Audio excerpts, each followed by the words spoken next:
All right, we got an injury crash. Murfreesboro Pike, both east and westbound lanes are affected. They're at Fessler's Lane. Then in Antioch, an injury crash. Murfreesboro Pike at Franklin Limestone Road. Goodlettsville, a crash. Gallatin Pike North before Conference Drive. And then in Murfreesboro, TDOT says 3 lanes are blocked. 24 westbound at New Salem Highway. I'm Ken Weaver.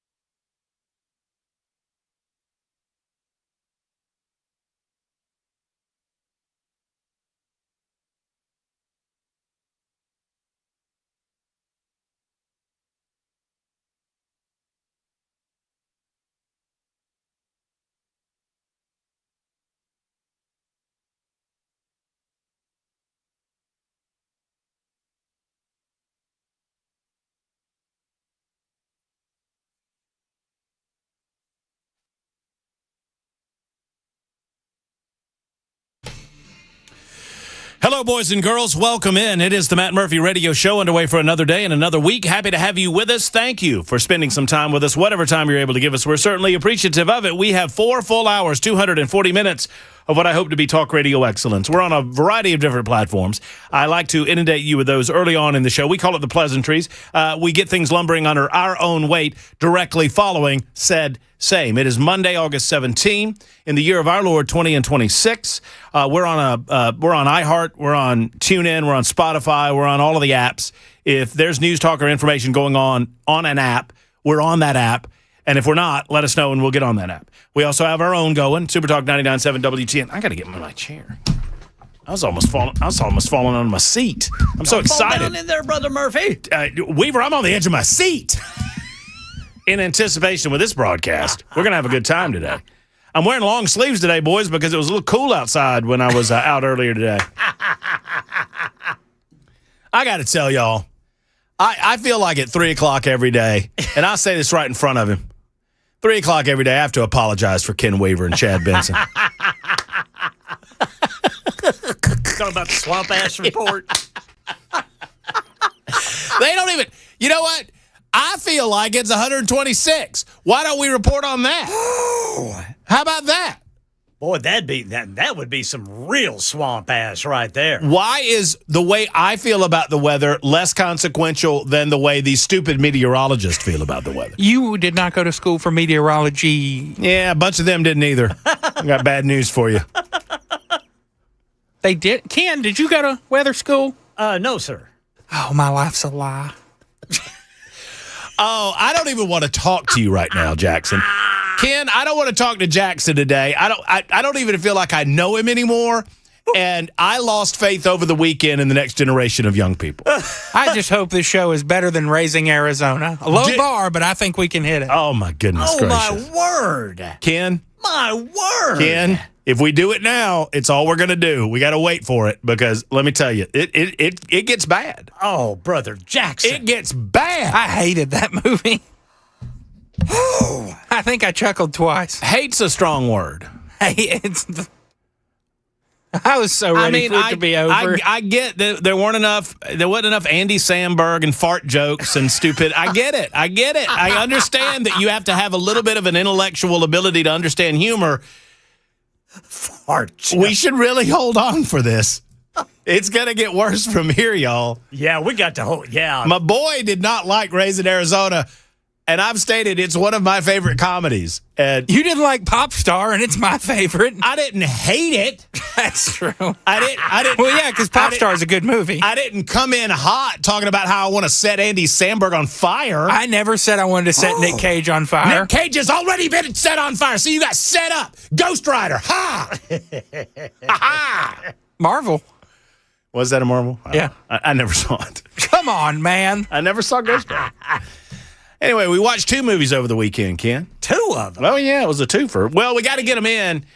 We can't do twofers during football season. There's too much going on. Oh, boys, movies are getting ready to be obsolete. On the back burner, as they say. Yes, sir. But we got a couple in this weekend. We got Raising Arizona and Fantastic Four, that new Fantastic Four thing that came out last year. That's a good one. Have you seen that one? I like that one. I dug it too. Although, a little spoiler alert, we can't talk about it at length, y'all. It came out last year. You're good. But a little spoiler alert, Ken. Yes, They sir. should have gave up that They baby. should have gave up that baby. I mean, come on, Ken. Gotta Oh, give up that baby. I'm sorry. Nobody is saying this doesn't suck. Yeah, nobody's saying this is the ideal No, situation. right. Everybody agrees that this is awful. But if it's 8 billion people versus one baby, you're gonna the have to baby give up loses. You're going to have to give up that baby. And don't talk to me about how, We're a family and all this. Everybody going to die. The mole people aren't going to save you. I I love the mole people. had to explain the mole man to Erica. I was like, yeah, baby, it was the 1960s, and crap was getting weird in comic books. Oh, boy. They were doing a lot of drugs. They were doing a lot of dope. They were a lot of goomies. They were running out of bad guys. Hey, what if we had a guy that lived underground and called him Mole Man? That's perfect. Go. They have a whole mole society. Get it to print. Let's go. To print. You are a genius, sir. That's impressive.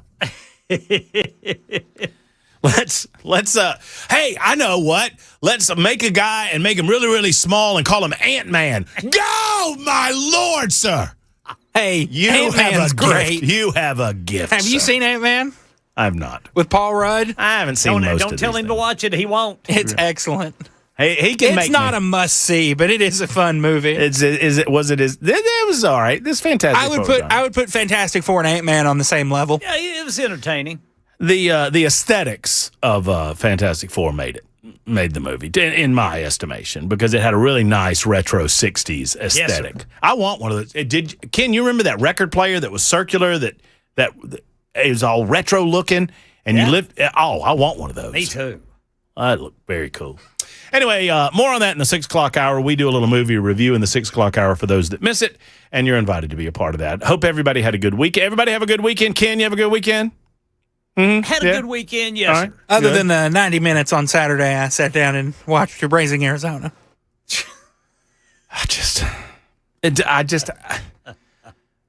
It destroys my faith in the future of this country. It really does. Brother Jackson. It just hurts my soul. Just hurts my soul. I'll be taking these huggies and whatever cash you got in the drawer. You remember what he was reading, Ken? That convenience store guy? No. He was, do you remember, Jackson? Was it Jugs? Oh, yeah. It was a copy of Jugs, which for you youngsters was an actual magazine. Yeah, we had them in trash sacks out in the woods whenever I was in middle school. Trash. What kind of magazine? It was about milk cartons and such. Did it have a comic strip? If you go on the river and you're trolling, you got to put out your milk jugs. Should I look it up on the work computer? Yeah, do that. Yes. Do that. Based on your review of Raising Arizona, I want you to go ahead and do that. Yeah. Oh, he's doing it. Yeah, type in Jugs Publication. You're a sick man. What? Did you really do it? Ken, did I really do it? Did you get a I was Wikipedia? joking. I got a Wikipedia, yeah. What's the Wikipedia say about it? Jugs is a softcore pornographic Is. magazine for Wait. adults. Stop. Is? Yes. That's in present tense. Yes. Holy It's moly. still out there. First Oh, issued my August goodness. 1981. Oh my goodness. I don't know if it was for adults, but there were some junior high kids in East Texas who really enjoyed it. And there's two G's in Jugs. Double G, which beats double D, which is pretty good. Anyway, let's get to the content-based portion Let's of do that. the broadcast day. 15 minutes after the hour. Happy to have you with us on this Monday edition. It's episode 1098 of our gatherings together, and we've lots to get into. Some serious matters and some not so serious, as we have just discussed. We're going to talk about the new political buzzword of the moment. The new political buzzword of the moment. I heard it from Marsha Blackburn last week. I've heard it from the Trump administration, and I sure as hell am hearing it from the Democrats. You know what that political buzzword is, fellas? Affordability. Everybody wants to talk about affordability. which what we're really talking about is inflation. Right? Why are we calling it affordability? Why aren't we calling it inflation? I don't know. We're going to try to dissect some of that as the show moves forward this afternoon. We're also going to talk about a couple of things going on in Nashville, Tennessee. The Nashville Fairgrounds has an update to it, the Speedway, I should say. And I'll give you that update. I believe that John Ingram has pushed this dishonesty to the point that all of this petition gathering, all of this gathering of signatures regarding the Nashville Fairgrounds Speedway means nothing. Because if nothing else, I will get people together that signed the dang petition under false pretenses, and we'll file a class action lawsuit against Ingram. We'll get to the bottom of who's actually behind paying the people that are wearing the green shirts. That's what we need to do. We need to... You know, as I learned in the fabulous Andy Griffith show, you know how you fight fire? And Barney would say, you fight fire with fire. With a hose. You fight fire with a hose. Well, let's pour some water on these people and see what comes out of it. I want to know who's paying these people. And the best way to find that out is to challenge their dishonesty. Here's what I propose. I thought about this over the weekend. We need to collectively, whether it's Bristol Motor Speedway, Jerry Caldwell, Norm Parton, Matt Murphy, whomever, we need to find people who will state on the record, under oath, that they were duped into believing that the fairgrounds was going to be destroyed, which is what they're saying to people. We need to get those people together and file a petition to get their name off of the ballot. And in doing so, we need some discovery, and we need to find... We probably need to do this after they file all of the petition signatures, though. So, you understand what I'm saying? If you do it in an improper order, they'll just take those names off the ballot or off the petition, and they'll get more signatures to put on the petition on top of their signatures. If you don't understand what I'm talking about, don't worry. I'll feed you baby birds. I'll explain it to you. But the bottom line is this. I want the receipts that John Ingram is funding this effort. And he is. He's going through his buddy Mike Kopp, who no reporter in this city should be interviewing Mike Kopp about anything unless they ask him what his relationship to John Ingram is. What is his paid relationship with John Ingram? John Ingram, obviously, business magnate, Ingram family, billionaire, owns the Nashville Soccer Club, wants the property next door, despite lying for years about how he supported racing. He never supported racing. This was all a part of the plan. And we're going to put it into it. We're going to put a stop to it. And all of you liberals out there that claim to hate billionaires, all of you socialists in Nashville, Tennessee, what are y'all doing supporting this dude? He's a multi-gajillionaire. Y'all are so dumb. Liberals are so... I mean, we got it going for us that liberals are so dumb. But this is fascinating. Y'all are such morons. Y'all claim to hate billionaires. Y'all want to tax billionaires to oblivion. Y'all hate Elon Musk because he's a billionaire. You hate this guy, that guy. You got a billionaire leading your asses around by the nose, getting you out in the 100-degree heat, paying you $20 an hour to convince people, to lie to people, to get them to sign a petition so that he can bulldoze something that's been in Nashville, Tennessee since 1904. Make me so mad I hit my microphone. Ow, I've hurt myself. I've injured myself, Ken, and I'm going to need a Band-Aid. That to say, we'll talk a little about that on the show today, too. But here's where I want to start. I'm fired up about this, and I'm ready to go. I am going to get yelled at today, and that's okay. That's okay. At what point is it all right for us to begin to honestly and openly discuss the successes and the failures of Donald Trump in his second term in office? I do not feel compelled, although I'm happy to, offer my bona fides regarding Donald J. Trump and his presidency. I was a fan of Donald J. Trump's from the moment he descended the escalator, as they say. I voted for him 6 times. A lot of people say 3, and I'm like, y'all didn't vote in the primaries? I voted for him 6 times. Okay? So I support the man, and I support the policies that he has espoused as principled political positions, ideological positions as to what he feels like we need to do to reset the government of the United States of America to better benefit the American people. But is it possible for us to have a rational conversation about what's going on in his second term without it descending into Trump sycophants accusing me of not really being a Trump supporter or whatever?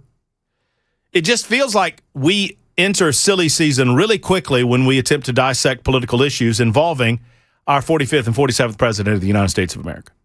And I'm just trying to be honest with y'all.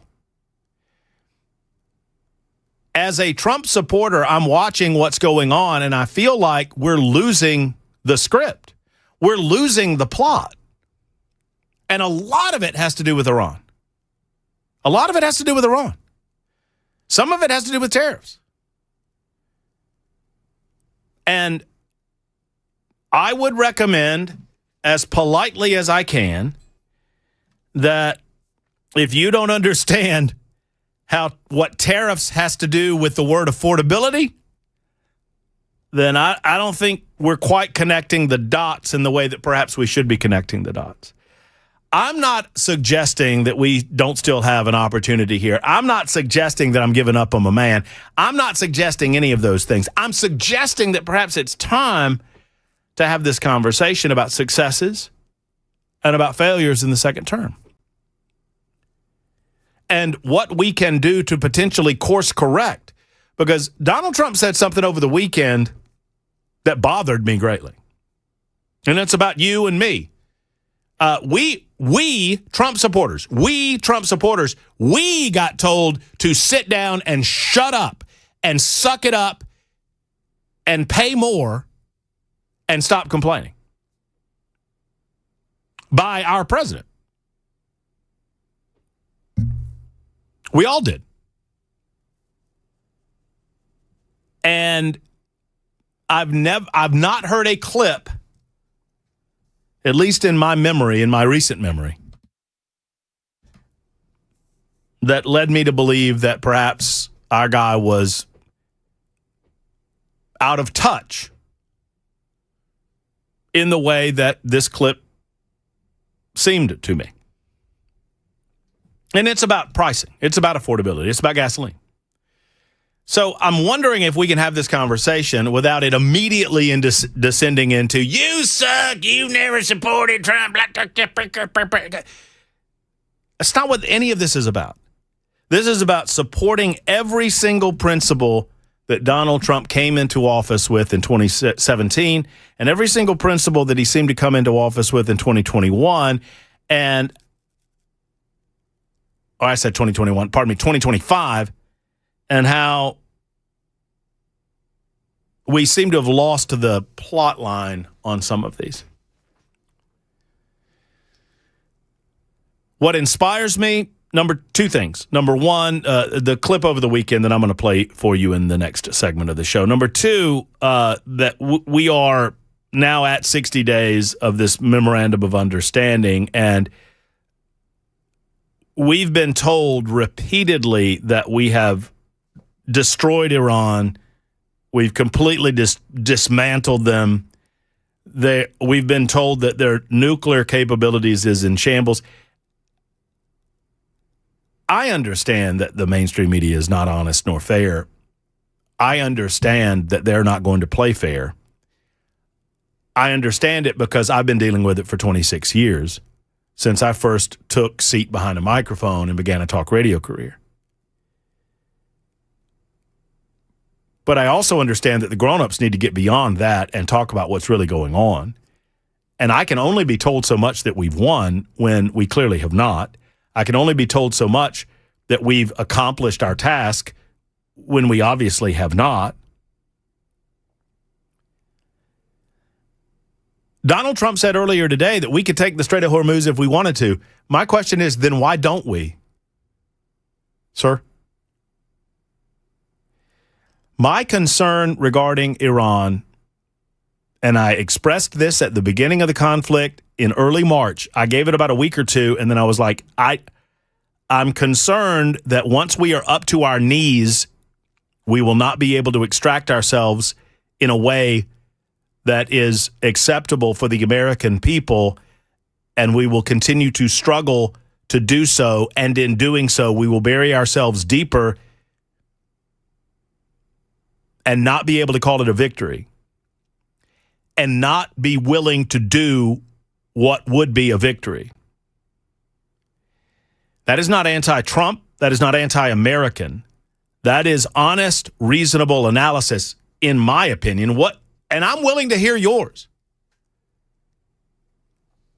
But I believe that this element of the Trump administration has gotten us so off our game. We don't talk about saving money anymore. We don't talk about spending less on the federal level anymore. We don't talk about affordability anymore in a way that's real to the American people. Instead, Donald Trump's telling you to suck it up and pay more. And I think we need to have honest analysis about it. 615-737-9986 is 26 after the hour on Super Talk.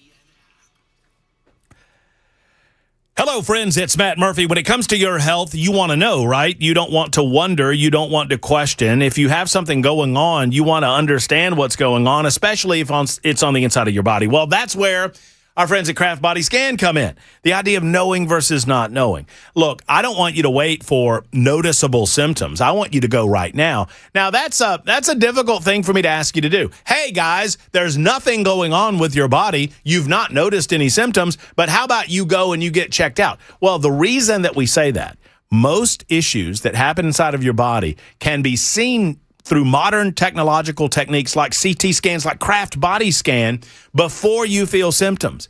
And that early detection is so key into making this a small thing as opposed to a big thing. And that's what I want to impress upon you. It's a small thing. Let's not turn it into a big thing. Let's not allow it to turn into a big thing. Let's go ahead and make Kraft Body Scan a priority. $99 for a couple's heart and lung scan. What a great way to introduce you to the process. Go to togetherwescan.com, put in the promo code MATT50, togetherwescan.com, promo code MATT50, or call 615-436-1000, 436-1000 for Kraft Body Scan.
Hello, friends. It's Matt Murphy, and I've been introducing you to our good friend, Catherine Beckman. Dr. Beckman is the owner of the Dry Eye Institute. They're located in Cool Springs, and they've been open for some months now, and she's ready to see you. The Dry Eye Institute has one purpose in their hearts and in their minds, and that is to take away the irritation, the frustration, the anger in some cases that people have over their dry eyes. Dry eyes can be a nuisance, and even if they are, Dr. Beckman wants to see you because if you catch it early, it's a much easier process to eliminate this because for some people, that nuisance becomes an irritation that is truly life-altering. If you have dry, irritated eyes, do you know what causes it? For some people, it's debilitating. For others, it's just that nuisance that I mentioned. Either way, Dr. Beckman gets to the root cause cause and helps you solve it. It's dry eye disease known as ocular surface disease, and she sees people every single day and alleviates their pain. Give her a call. Check her out online at BeckmanDryEyeInstitute.com, or here's that number, 629-230-3161. 629-230-3161 for the Beckman Dry Eye Institute.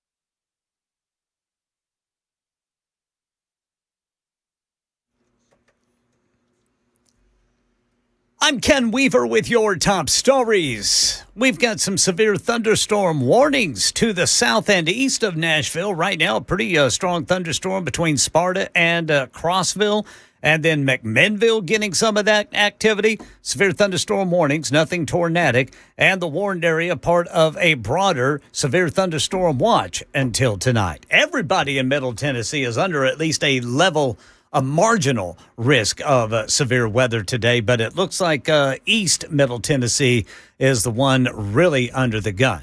Now, heat advisory for feels like temperatures of at least 105 degrees, that rolls through 7 o'clock tonight.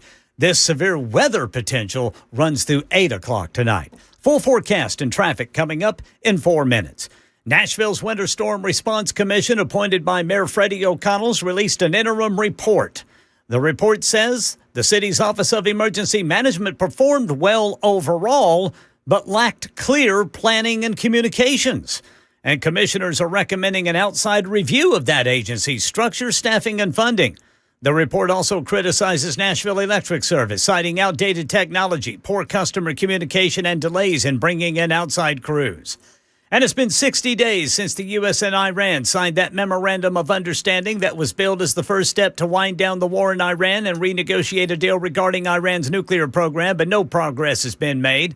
President Trump also issuing fresh threats today on the Gulf nation of Oman as Oman and Iran discuss plans to patrol the Strait of Hormuz. No, I don't think they behaved very well, but we'd handle them very easily, just like we do other things. ABC News contributor and retired Colonel Steve Ganyard says the U.S. is banking on a strategy to pressure Iran's economy even more and hopes Iran will back down. There are all sorts of things the U.S. can do economically. Sanctions, yes, we do that, but we never really enforce the sanctions. So there is the ability here, if Treasury really puts its mind to it, to force the Iranian economy to the point that the Iranians have to blink. That's the latest news. Traffic and weather next. I'm Ken Weaver, WTN News.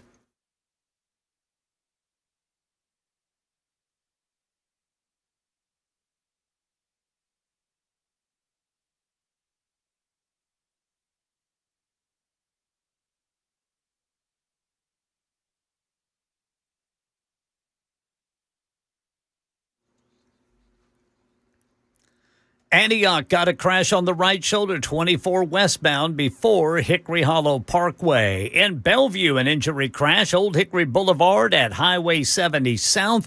Still showing 3 lanes blocked, 24 westbound in Murfreesboro, right there at New Salem Highway. And in Antioch, an injury crash, Murfreesboro Pike at Franklin Limestone Road. And in Montgomery County, an injury crash, Ashland City Highway south of Old Clarksville Pike. I'm Ken Weaver.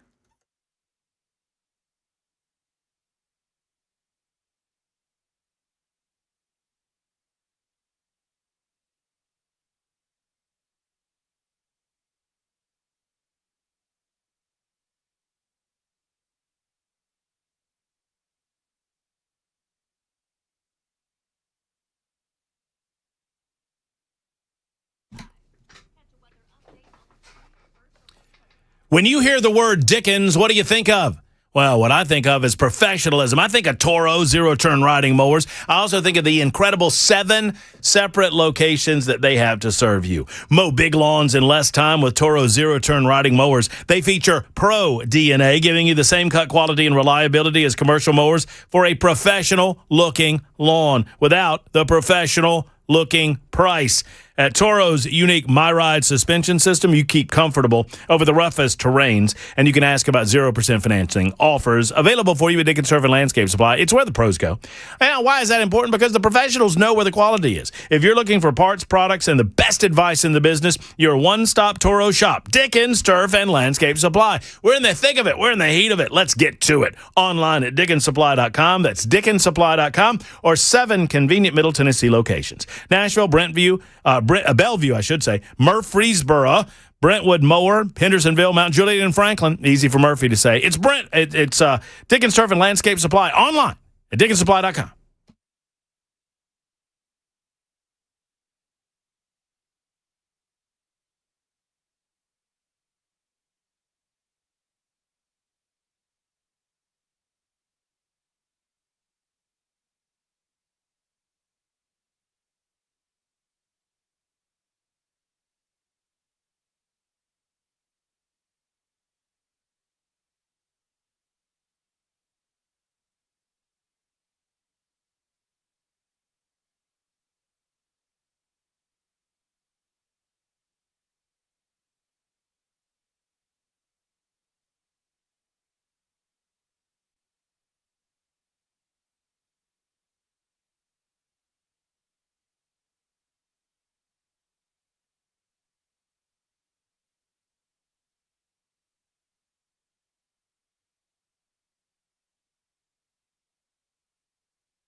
Hi, friends. Matt Murphy. You know, Eurofix taught me something. Aaron Stokes taught me something. It was a great quote. I'd never heard it before. It's do all the good you can by all the means you can and all the ways you can and all the places you can and all the times you can to all the people you can for as long as you can.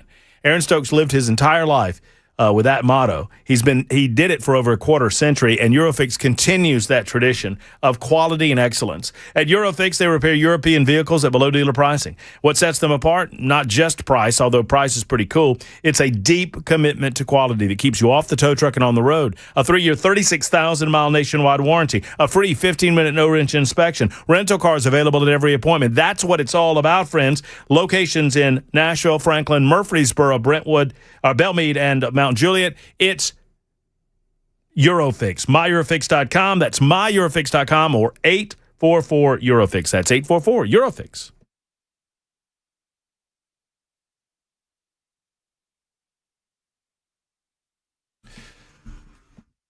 All right, so even before I play the clip from over the weekend, we're talking about the 60-day moratorium on the ceasefire running out, this memorandum of understanding, Donald Trump telling us when it comes to gas prices, we just need to suck it up. I got the clip for you coming up in a moment. I'd love to hear from you. I would love the ability to have a conversation about this without it descending. I mean, I'm not here to argue with you. I'm very, very curious what your position is. Do we stick with our man? Do you feel as confident with Trump as you have previously? This is not to suggest that we should alter course. I do think there's a little bit of course correction that might be necessary to potentially secure the midterm elections for the Republicans. There's still hope there, is there not? I mean, it's August, for goodness sake. August to September, September to October, October to November. We got almost 3 months.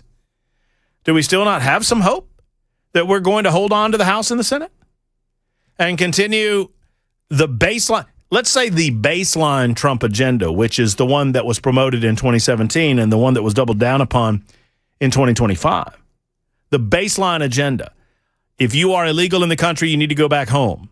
We're going to secure our own borders. We're going to put America's priorities first and foremost. We're going to end foreign entanglements and foreign wars. The economy is everything. We're going to tax you less so that you can succeed in the great United States of America experience and experiment. Sally writes in and says, so if I understand the news reports correctly, there are still sanctions that we've not applied to Iran. You understand correctly. Why not? That's a great question. We're becoming Russia, a big old paper tiger. Very disappointing. I don't know what else to say about it. What sanctions, y'all,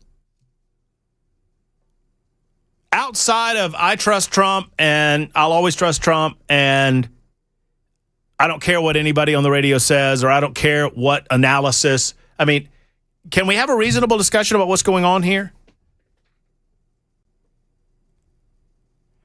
If this were any other administration, I would be destroying this administration over what's going on in Iran.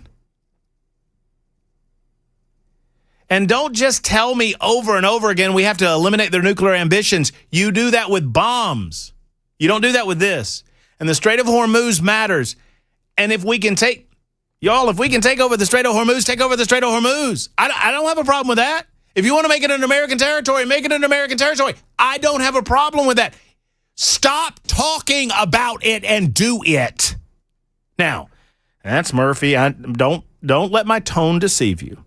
I'm not angry about it. I'm just frustrated. Are we not all collectively frustrated that we seem to have lost our way?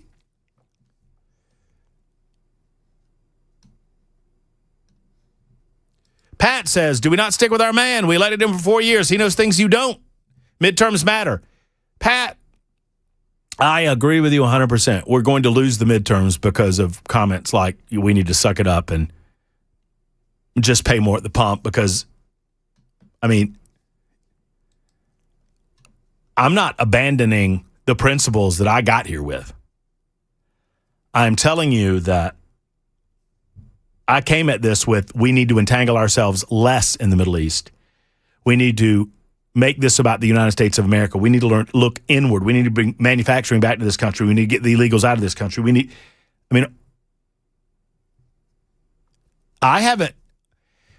This is going to be difficult for a lot of people to hear, and this is why I predicted, y'all remember, I predicted at the beginning of the show that I'm going to be yelled at today.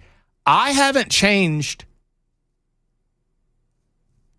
but something's changed in our man, and I feel like the swamp is winning now.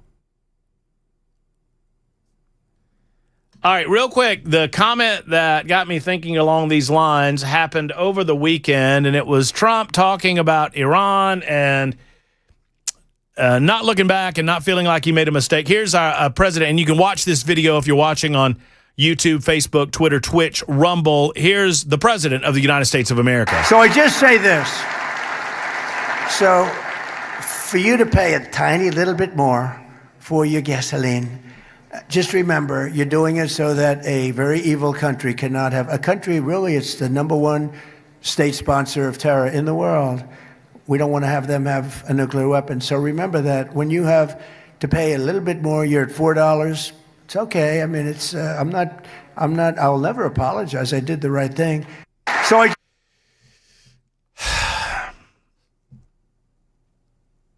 I get accused of having a tone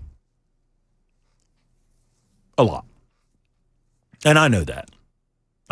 Yeah, Jackson's shaking his head right now. He knows. And I get it. And sometimes my tone is a little harsher or angrier than I intend for my words to be. And so I'm not one to go after someone in their tone. What struck me in this comment is how a guy that I have long argued has an ability to understand the little guy more than any politician in my lifetime. He almost mocked the idea of us having to pay $4 a gallon of gasoline. Did y'all hear that? You better believe that little clip is going to, if we are going to get worn out. Yeah.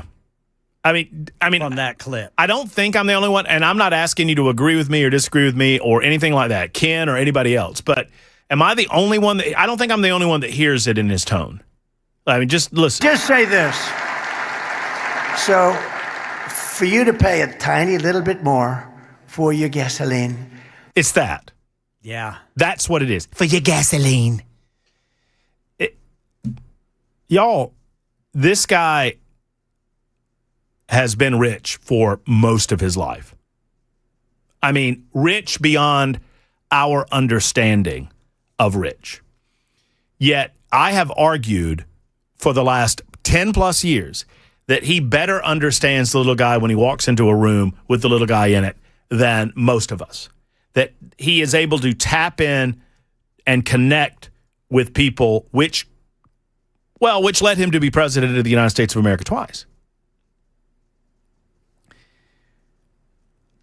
And over the weekend, for the first time, I was like, wow. Wow. A tiny little bit more for your gasoline. Just remember, you're doing it so that a very evil country cannot have a country. Really, it's the number one state. Do y'all feel like that's what this is about? I mean, then why don't we do it all? If I understand that Iran can't have a nuclear weapon. I also don't believe that they were a direct and immediate threat to the United States of America. I understand that they're a state sponsor of terrorism. I mean, all of these things are very, very nuanced and very subtle, but for the nature of the comment is such. And I don't take any delight in this. It's concerning to me. It's concerning because that's swamp talk, is what it is. And I've got people hitting me up right now on the super text line telling me that I had a business owner that just hit me up that told me that they're paying in their business, I don't know what the nature of their business is, that they're paying $30,000 more this year than last year for gas, for fuel. Now, obviously, whatever business they have is a fuel-based business, but it extends. So that amount of money that we're paying additionally for our gasoline, that affects every sector of our economy, and that is the heart of inflation. It's the heart of affordability.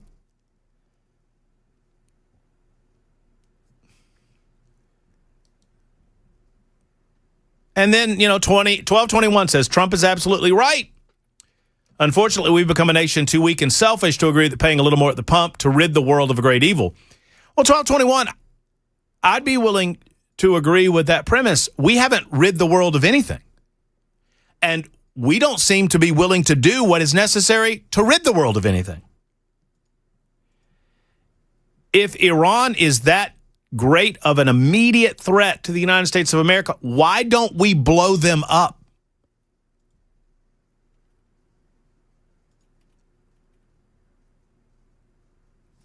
Why don't we blow them up?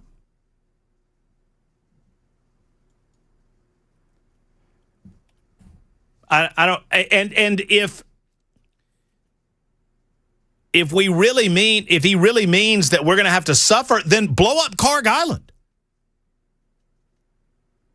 Blow up their ability to make money off their oil for the foreseeable future. If the threat of the nuclear bomb is so present and great, then destroy their economy. And by extension, destroy the world, not destroy, damage the world's economy for the foreseeable future on the premise that it's saving us from, I'm just trying to understand all of this. And the more that we talk about it, the more frustrating it becomes. And I don't take any delight in it. I don't take any happiness in this. I want Donald Trump to succeed. I want us to be rid of the scourge of Iran. That's fine. But Iran takes second place with the needs of the American people, do they not? So long as they are not a direct threat to us, and they aren't. You're telling me that we don't have the ability to destroy their nuclear capabilities like that? Then my goodness gracious, we're in a worse place than I thought. We can't destroy their capability to make a nuclear weapon like that. And if that's our purpose, why haven't we done that? Folks, I'm not here to belabor the point, but we were sold on this at the end of February that it was an 8-week deal. It is August. Have we not gotten any closer to achieving the mission goal? I I understand why this is so difficult for all of you to hear. I understand why it's so difficult for a lot of you Trump supporters to talk about, because it's difficult for me to talk about, because I want to be talking about how awesome everything is. I want to be talking about how wonderful, how his second term was even better than his first. And his first term was going gangbusters until those jerks threw COVID on us. That was not a self-inflicted wound. This feels like it is. Let's talk. James, you are up next. I'll shut up and let you get your say in. James, what's going on? Hey, Bud, real quick, I don't want to ramble on, but do you remember when Biden, now this is just my philosophy, if you hear something that's not correct, just let me know. Remember when Biden shut down the Keystone Pipeline? Yeah, I do. Okay, all right. And, the United States, we don't get any oil from Iran, or is that correct? No, we don't. But the other parts of the world do. But now the oil in Iran is pumped out of the ground from companies like BP, Exxon, and this is my philosophy. When Biden shut down the Keystone Pipeline, you were messing with the oil company. Every summer, I'm 62 years old, since I was born. Stop for a second, summer, James. our fuel goes up. All right, so I'll let you finish, but you're getting some You're getting some facts incorrect. I mean, you're getting facts incorrect. The Keystone Pipeline, James, listen to me. The Keystone Pipeline was never online, so you weren't affecting. Well, I know that, but when he stopped,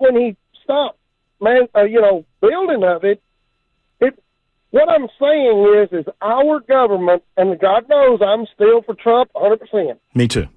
But I have learned through this, or I've seen, and I try to watch C-SPAN instead of all these others, because they try to push you one way or the other. C-SPAN, you just see it.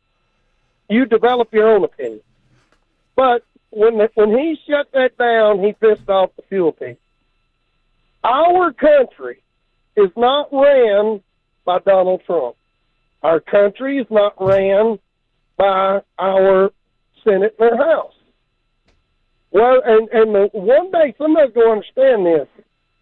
The people that run the oil companies, the people that run the medicine, the doctors, if you start flicking them, they start messing with your insurance, they start messing with the fuel. Think about it. We don't get no money no oil from Iran. Why is our oil even going up?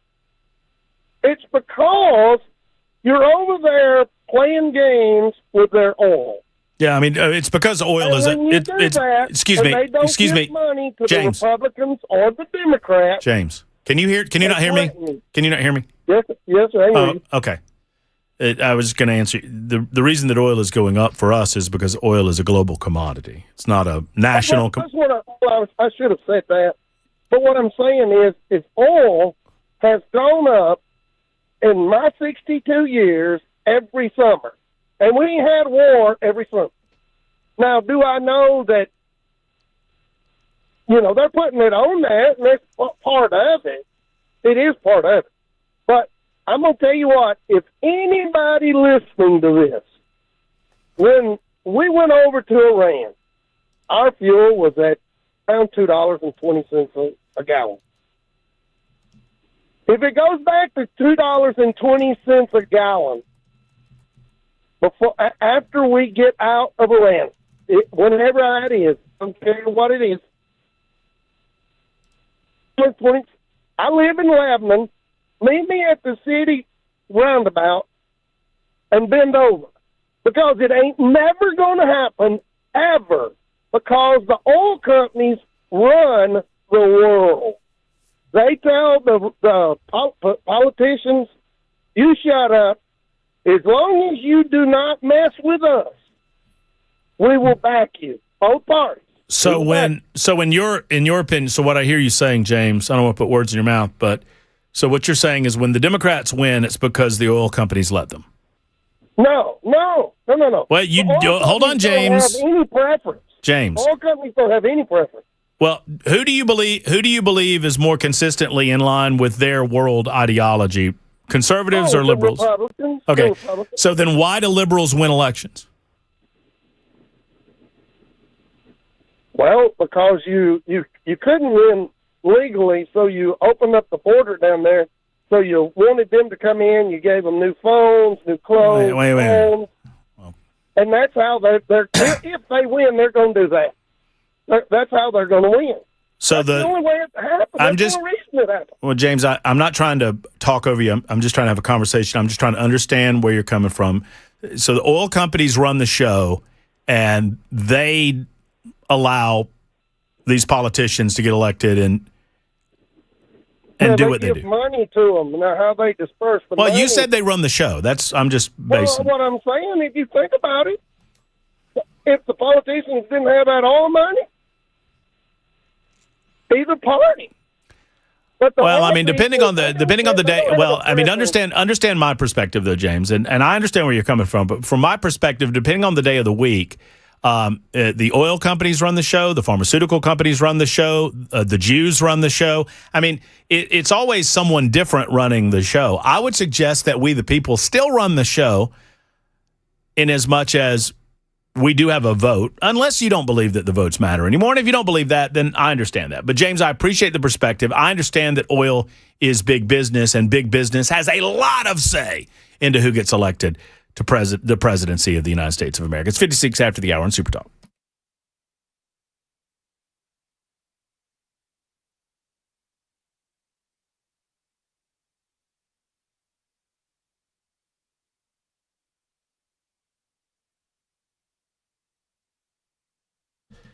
Hello, friends. It's Matt Murphy, and I want to talk to you for a moment about cabinets. Oh, boy. Heartbeat of your home is in that kitchen, right?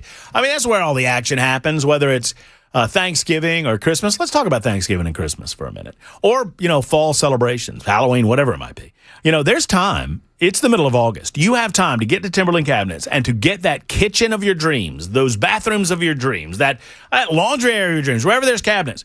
You have time to just reimagine your kitchen area before the holiday season is here, but you've got to go quickly.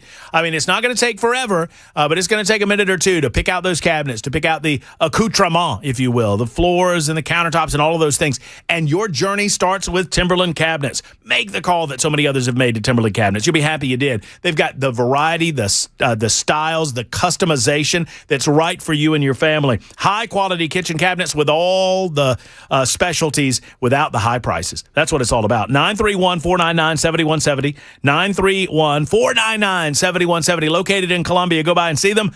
TimberlandCabinets.com.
Hey, friends, it's Matt Murphy. Defense Systems is a life safety and security consultation firm based right here in Middle Tennessee. They specialize in physical security consultation and active violence mitigation. You've heard me talking about Brink Fiddler and his team quite a bit. Their clients include schools, corporations, healthcare facilities, law firms, manufacturing facilities, corporate headquarters, entertainment venues, really any place that people gather. They can assist in training your staff as to what to do in the unlikely event that something negative should happen to you and your facility. It's all about active shooter response, workplace violence prevention, emergency and intruder action plans, all customized to your facility. Reach out today at 615-236-6484, 236-6484, or online at defensesystems.com.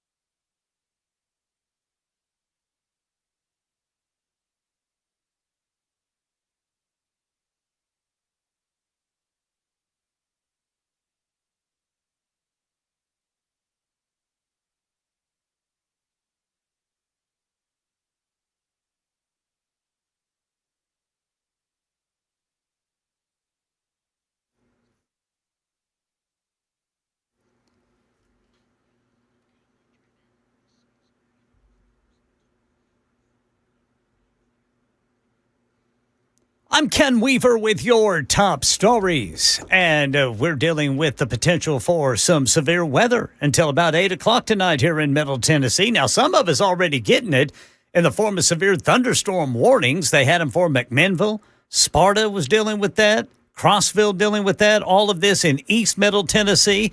That's where the biggest risk for more severe weather is tonight, in East Middle Tennessee. But everybody's under at least a marginal risk. This heat advisory is to run until about 7 o'clock tonight for heat. Feels like temperatures getting up around 105 degrees or higher.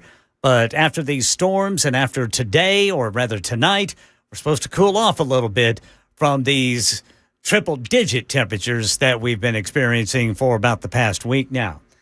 We've also seeing news about a deadly crash today involving a semi and a pedestrian at a South Nashville gas station. This apparently happening at a gas station on Fessler's Lane and Elm Hill Pike this afternoon.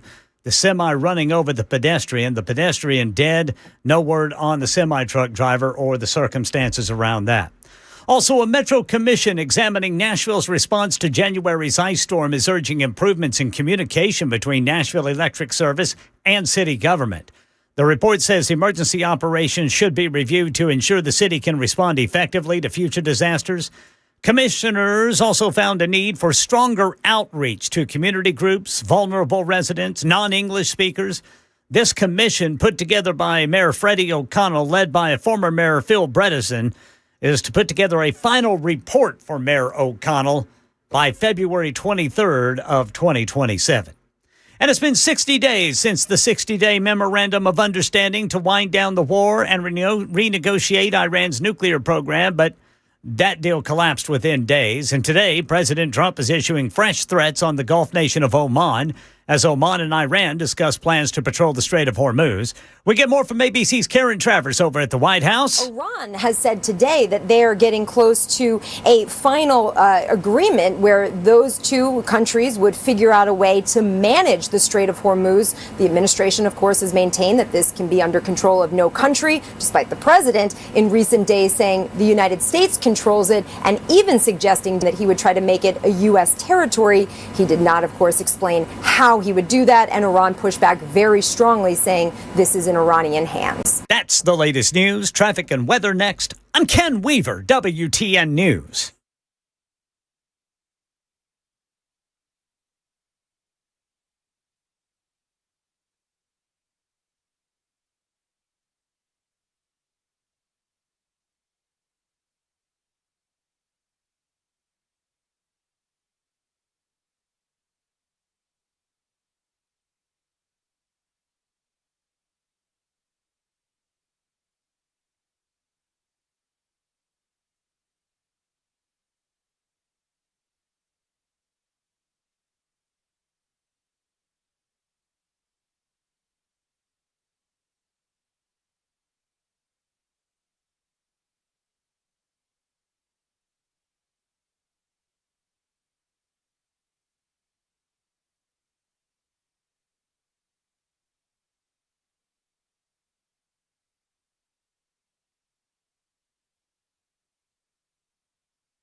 All right, Antioch, I-24 westbound before Hickory Hollow Parkway. There's a crash off on the right shoulder there. Bellevue, injury crash. Old Hickory Boulevard at 70 South. In Montgomery County, there's an injury crash. This is going to be Ashland City Highway south of Old Clarksville Pike. It is complete stop-and-go brake tap and eastbound 440 over to 24, northbound 65 up to the South Loop. Both directions of 40 there between 65 and 40 if you're on the South Loop. And then northbound North Loop, pretty slow going there. Of course, you've got the construction northbound 65 there at Goodlettsville. That is stop-and-go just past the exit to Hendersonville. I'm Ken Weaver.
Super Talk 99.7 WT, and I'll get back to the phones in mere seconds on Super Talk. A lot of you holding on want to speak on the matter that we first addressed in hour number one. We'll reset that and get underway. It's 9 minutes after 4 o'clock. Super Talk 99.7 WTN. We still have our conversation regarding updates on the Nashville Fairgrounds Speedway coming up. Look, y'all know me. I'm a big fan of Nashville Fairgrounds Speedway. I want the renovation to happen. I know that Bristol Motor Speedway is ready to go. We're trying to get Jerry Caldwell on the show. I'm working on that. He spoke out against John Ingram. More and more people are actually calling it like they see it. And we've been doing this for months. And I'm not playing a game of I told you so, but we've known that it was John Ingram behind the Mike Kopp group. We've known that John Ingram money is behind all of this. All of the green shirts are being paid by John Ingram. We know all of those things. And now more and more people are willing to speak openly about it. And the question then becomes, do you liberal skulls of mush not realize in Nashville, Tennessee, that a billionaire is leading you by the nose and you're doing what a billionaire wants, and he's just lying about affordable housing to get it done? Just lying. Trying to destroy something that's been around since 1904.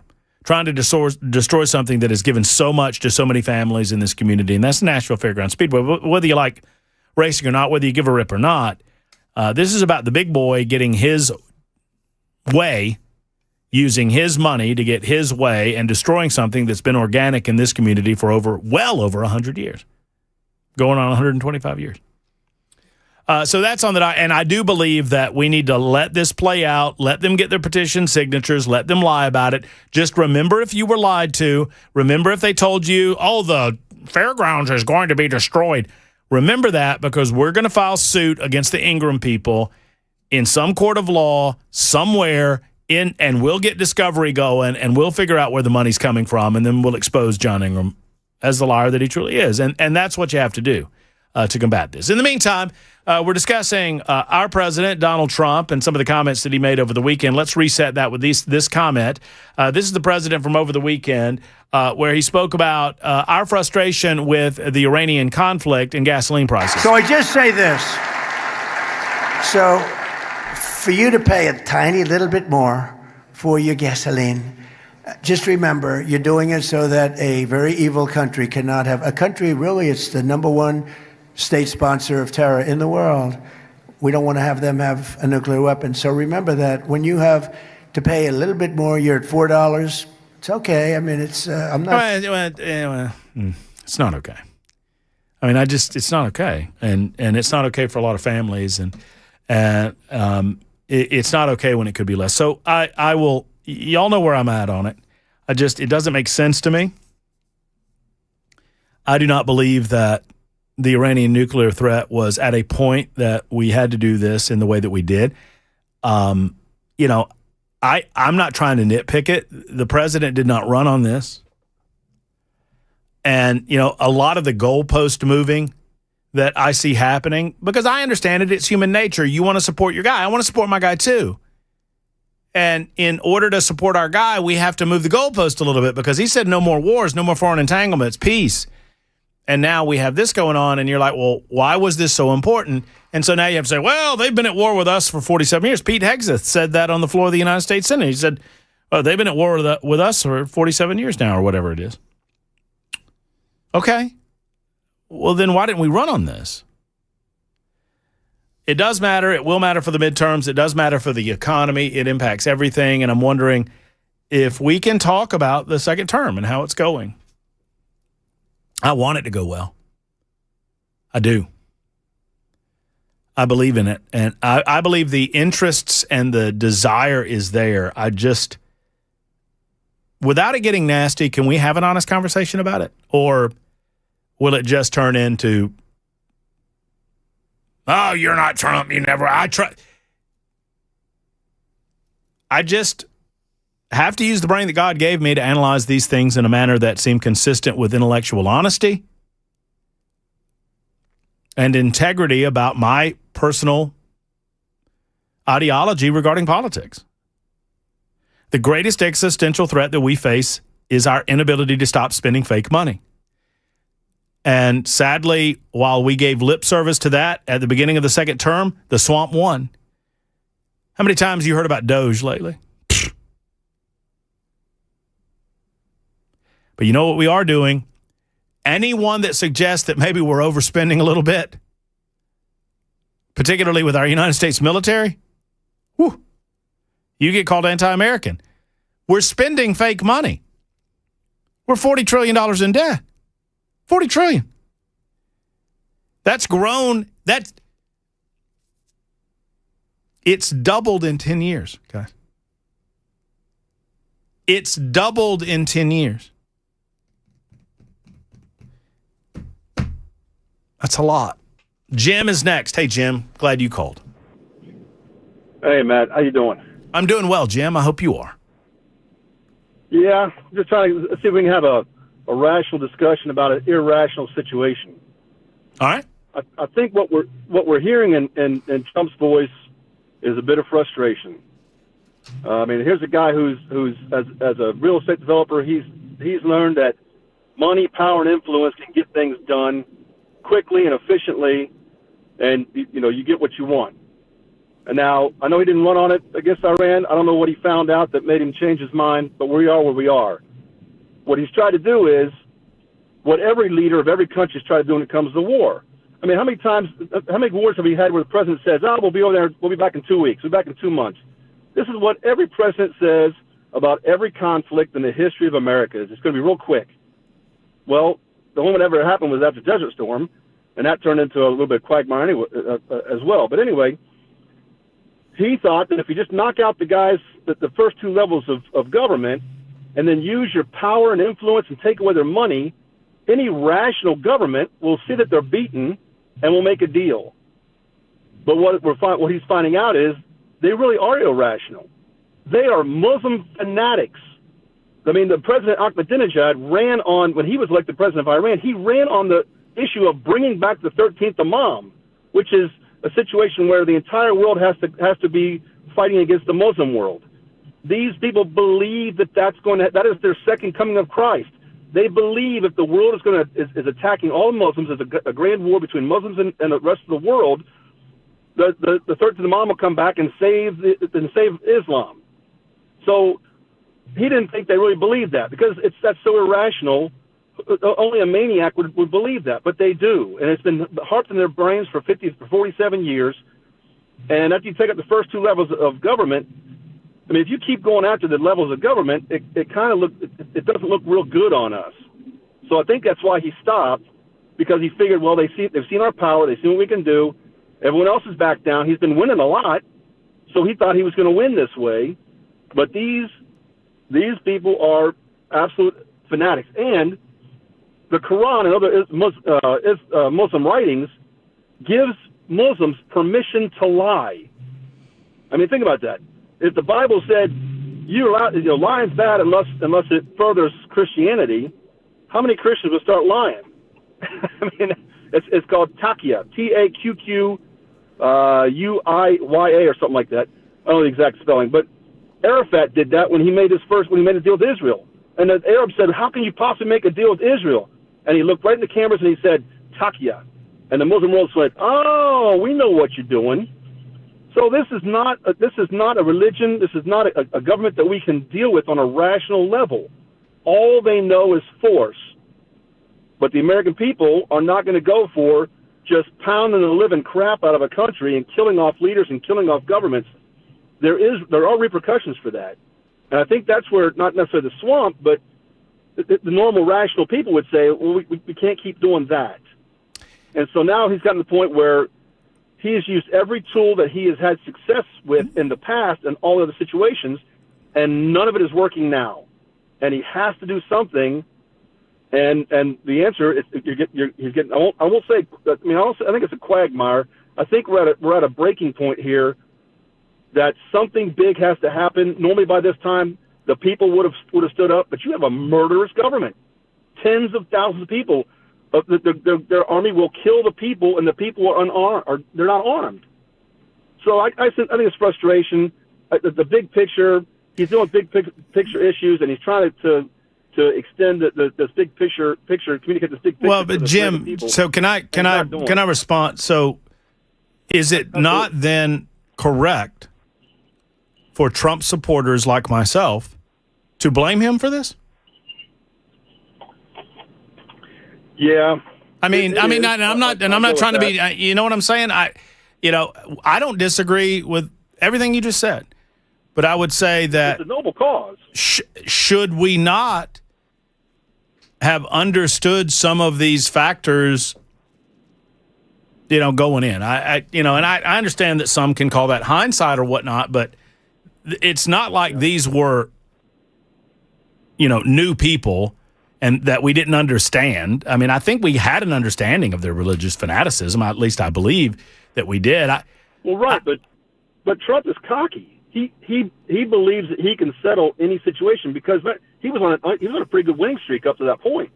And he's like, people, I have support of people, that the world supports me. NATO, I'm fixing NATO. I'm fixing the Middle East. I'm fixing these peace treaties.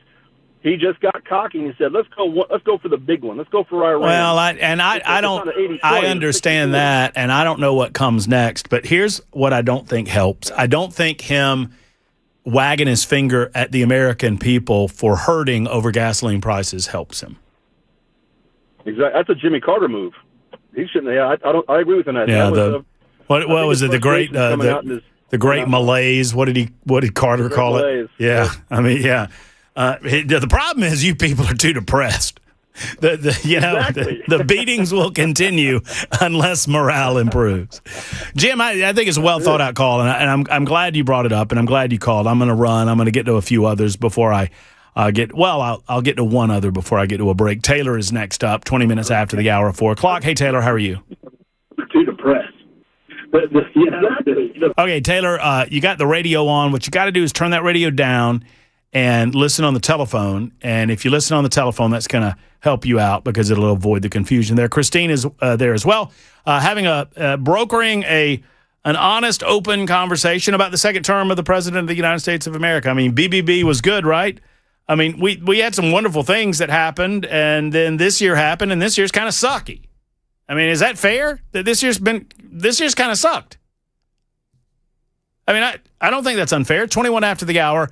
615-737-9986. It's Super Talk 99.7 WTN.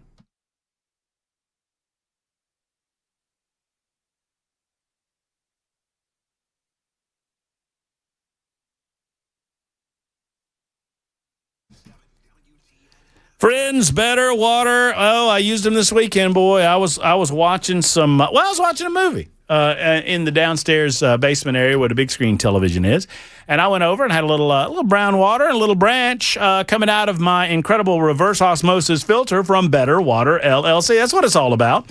Better Water can help your home. They can help your business as well. They treat everything in your water: sulfur, iron, chlorine, E. coli, bacteria, whatever it might be.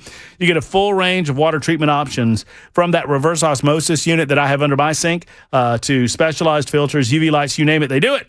They're based out of Smyrna, and they treat all of Middle Tennessee, and I love what they do. These are the same guys that treat the water at your local coffee shop. They treat the water at the hospital, and they can treat yours too. Better Water comes from, well, Better Water LLC. Go to betterwater.com, or give them a call, 615-355-6063. 355-6063 for Better Water LLC.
Metro Police investigating after a pedestrian was struck and killed by a semi at a gas station. This story and more coming up at 4:30 on Super Talk 99.7 WTN.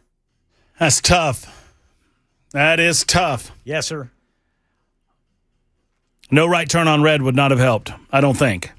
Yeah, I think this might have been in the parking lot. Yeah, that's bad news. 25 after the hour, Super Talk 99.7 WTN. We'll get to that news coming up in mere moments. We'll get to more of your telephone calls. Many of you offering comments on the Super Text line. Please forget there for a short while you could only buy gas on certain days according to some rules that I can't remember. Those were back in the 1970s. That is correct. From 1633, bro. He writes, bro. I love it when they start with bro.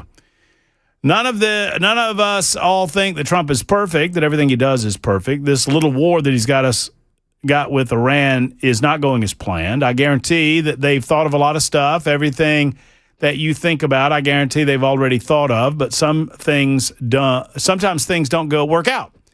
It's not the end of the world. Nobody's jumping off the Trump ship. Yes, you can fill your time on your radio show and cry about how he didn't run on this.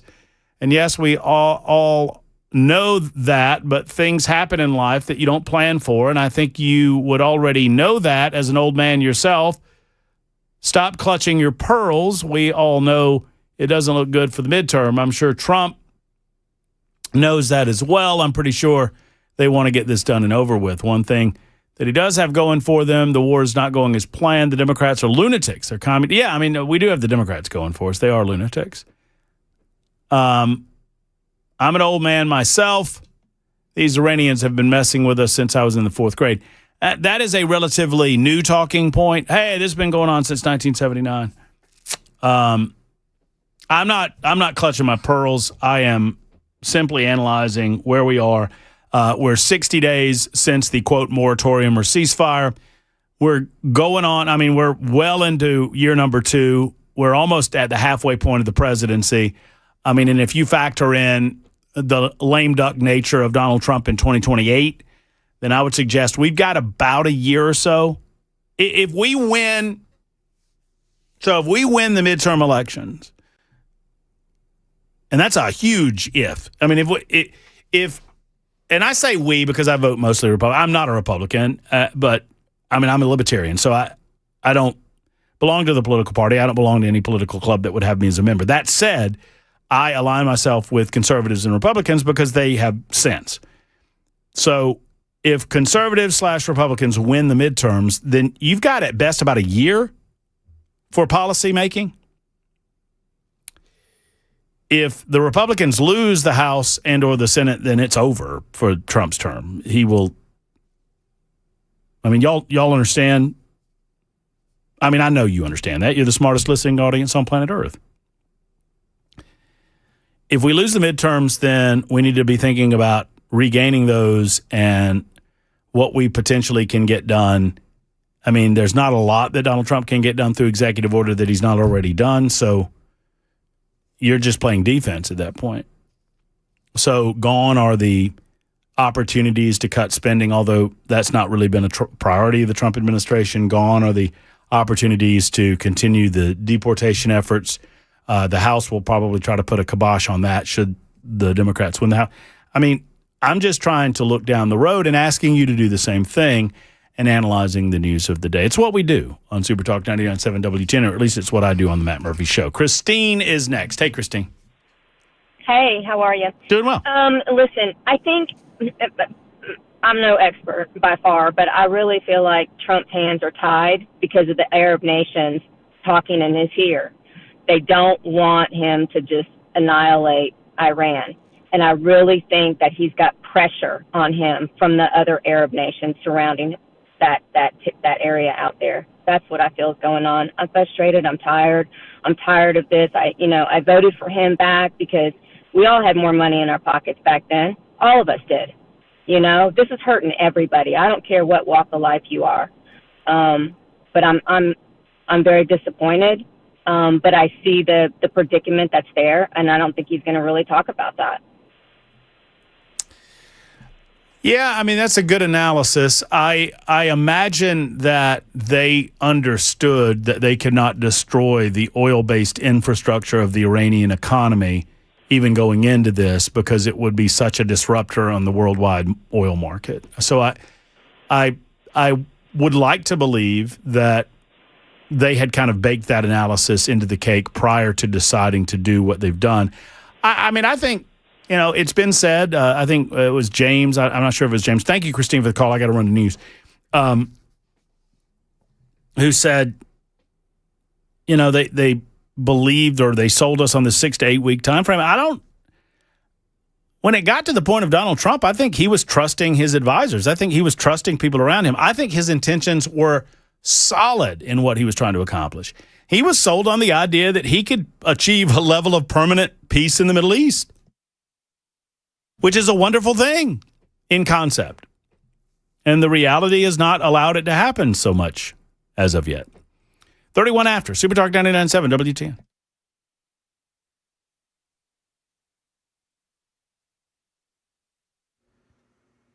I'm Ken Weaver with your top stories. Got the full forecast and traffic coming up in 5 minutes. Right now in Nashville, Metro Police are investigating after a pedestrian was struck and killed by a semi. This happened at a gas station at Fessler's Lane and Elm Hill Pike. Mayor Freddie O'Connell's commission to study the response to the January ice storm is out with its interim report today. Channel 4's Brendan Tierney tells us. The Winter Storm Response Commission says NES leaders have accepted the blame for the nearly 2-week-long outage during the deadly storm, but it's still a work in progress. This 20-page report says the biggest issue is NES didn't have written procedures, their technology was outdated, and they delayed getting outside help. A lot of changes have already been made after the power company hired an outside group to investigate and come up with recommendations like some pilot programs that are happening right now. The commission says NES needs to work more closely with Metro for disaster planning and training. The Winter Storm Commission is expected to have a lot more recommendations in its final report. They're going to start meeting in October to plan that. Yeah, this commission is also calling for an independent investigation of the Nashville Office of Emergency Management and its role during the ice storm, saying there are still problems to fix there before the next big storm. By the way, this final report is due in February of 27. And today is 60 days since that 60-day memorandum of understanding was announced to wind down the war with Iran and negotiate an end to Iran's nuclear program. That deal fell apart within days, and today President Trump doubled down on taking over the Strait of Hormuz. We control it. We control it with the blockade. We have a blockade. We control it with the blockade.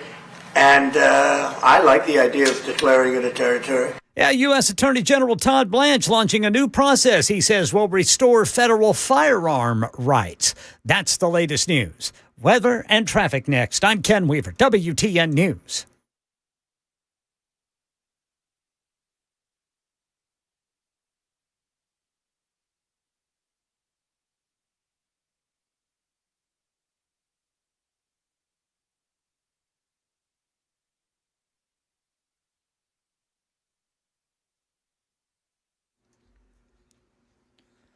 All right, we got a crash over here on the South Loop. It's 65 northbound right there at I-40.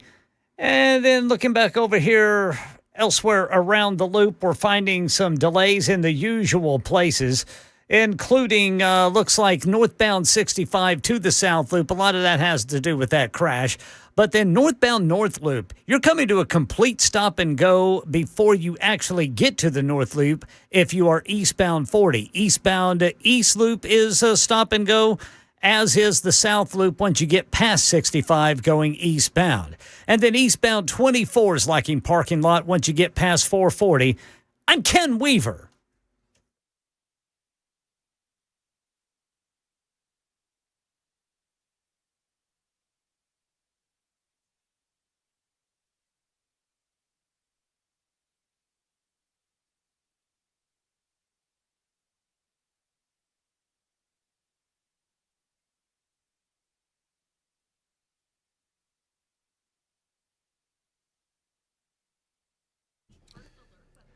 Let's talk to you, fellows. Many men assume that feeling fine means they are fine, that they're healthy, but serious conditions often develop without obvious symptoms. Studies have shown, sadly, that men have higher rates of hypertension, heart disease, and other preventable chronic diseases.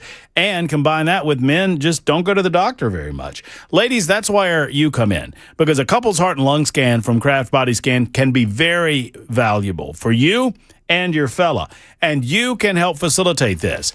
Tell your guy that you want to do this with him. TogetherWeScan.com, promo code MATT50, and you'll get in for $99. Now, what is this? It's a heart and lung scan. It's a CT scan. It's non-invasive. You don't have to take your clothes off. You don't go in a tube or anything. There's a big ring. It's like a little donut, and the table's inside of that, and you barely notice that it's there, but it gives you a CT scan. And I know because I've done this. I've done a full body scan, and I'm telling you, fellas, it's the way to go. Ladies, convince your guy to do this. TogetherWeScan.com, promo code MATT50, $99. Scan the heart, scan the lungs, figure out what's going on inside of your body with Kraft Body Scan online at TogetherWeScan.com.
Super Talk 99.7 WTN, 39 minutes after the hour. All right, so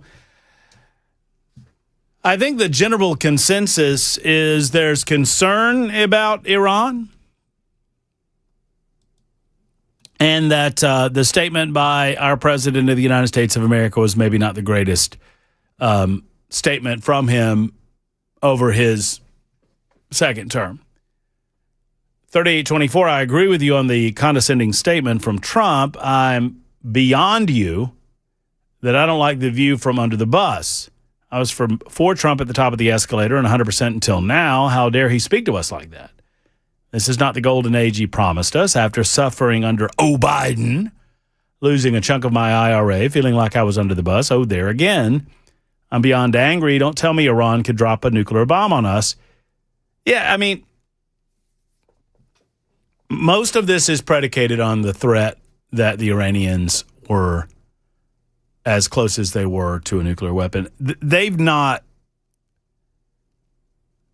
whether you want them to or not, for many Americans, myself included, you have not sold us on that issue. And if that's true, if we should, I mean, and this is what the president said over the weekend, and I say this in love. If that's true, then you've got to sell it better, y'all. Because I don't believe you. And most of America doesn't believe you either. This narrative that Iran was so close to a nuclear weapon that it was a moral imperative. It was an absolute necessity. So much so that the president says that we as Americans should expect to pay higher prices of gasoline from February to now and beyond, and that we're going to stick around as long as it takes to permanently prevent the Iranians from achieving any nuclear weapon. Well, I understand that we need to do that. I don't disagree with that. I also don't believe that they were so close to this that we 100% absolutely positively had to do this at the time that we had to do it.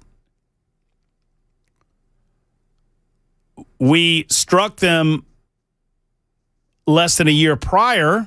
You know, this happened in February, so it was like the July prior that we struck them in 2025, and our commander-in-chief told us that we had obliterated their nuclear capabilities. Once again, this is not redefining his presidency for me, but I do believe that it is reshaping the political dynamic in a way that's going to end poorly in November and essentially is going to shut down his second term in office. And that's unfortunate. You know, how's the second term going? Well, we got the big, beautiful bill. There's some great components of that. We got border security. That's awesome. We've not really done what I had hoped we could do in terms of deportations. The numbers, have y'all looked at the numbers? They're just not there, folks. I mean, I want them to be better, and they're better than they would be under a Democrat. Don't get me wrong. I mean, I'm not trying to trade the enemy or make the perfect the enemy of the good here, but, you know, and each time we start getting a little serious in some of these liberal cities, they start screaming and howling, and the liberals take to the streets, and we just allow it to happen, and then the media takes over with their narrative, and we back off. Well, you know, border great, BBB great, economy not so great. Jeff is next up. Hello, Jeff. How you doing, Matt? I just would like to say that I disagree in one sense with you on President. I think that it's not that he surrounded himself with a bunch of guys that were supposed to be the best at what they did, and they're listening to him. Instead of being a veteran, the problem with these guys is that they try to self-preserve instead of, if you're going to go in somewhere, if you're going to get in a fight, then go in and win. And I was in the first Gulf War, and the only way you'll be able to beat those countries is to annihilate them. They have the Islamic phobia, or Islamic regimes are geared to allow their people to suffer. And unfortunately, that's where we're headed. We're going to be suffering if Democrats get back in and the communists, but they're not in right now. The Republicans are in, and they can't even pass the SAVE Act. So it's on the Republicans. And the president's messing up. I voted for him.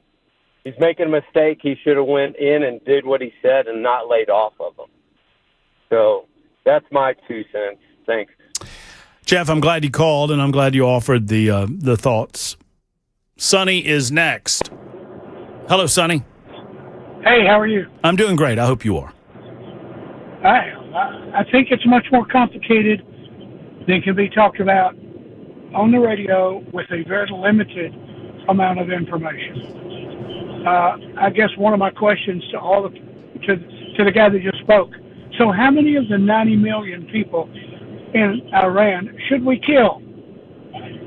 I mean, they've been very careful to blow up things that are not the people.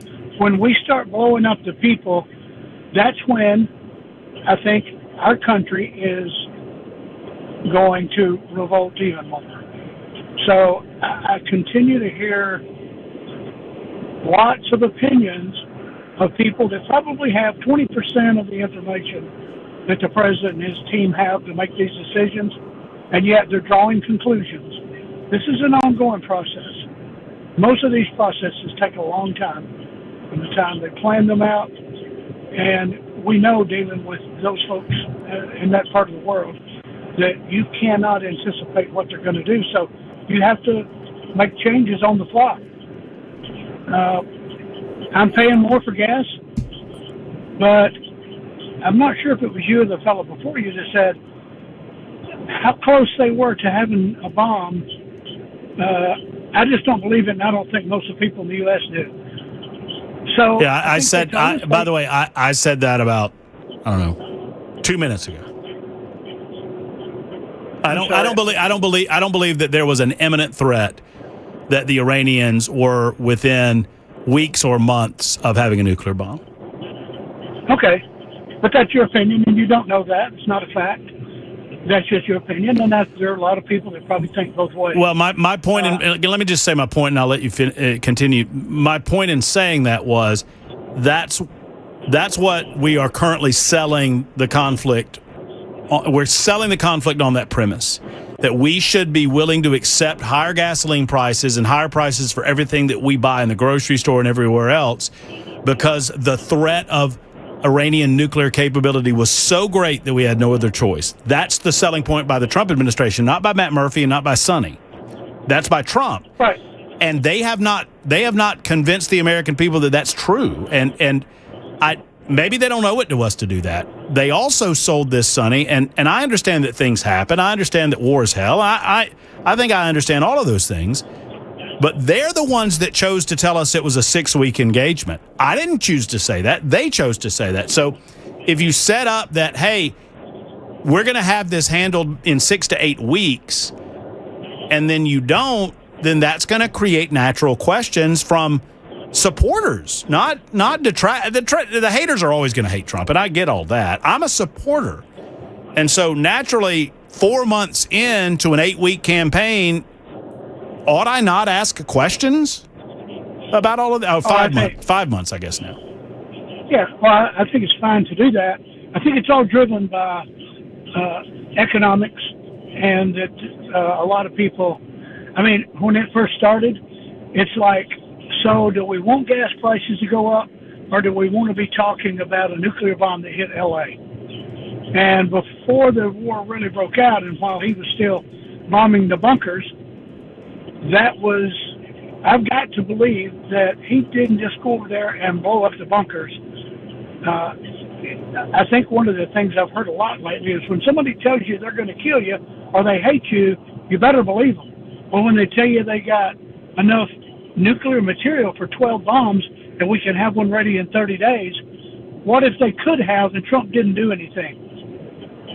And you're telling and you're telling me that you don't believe that we have the ability to eliminate that threat immediately. I think I'm gonna come in one day and we're gonna say, hey, in the middle of the night last night, without Trump red flagging this to everybody in the world, like Bush did when he went in over there.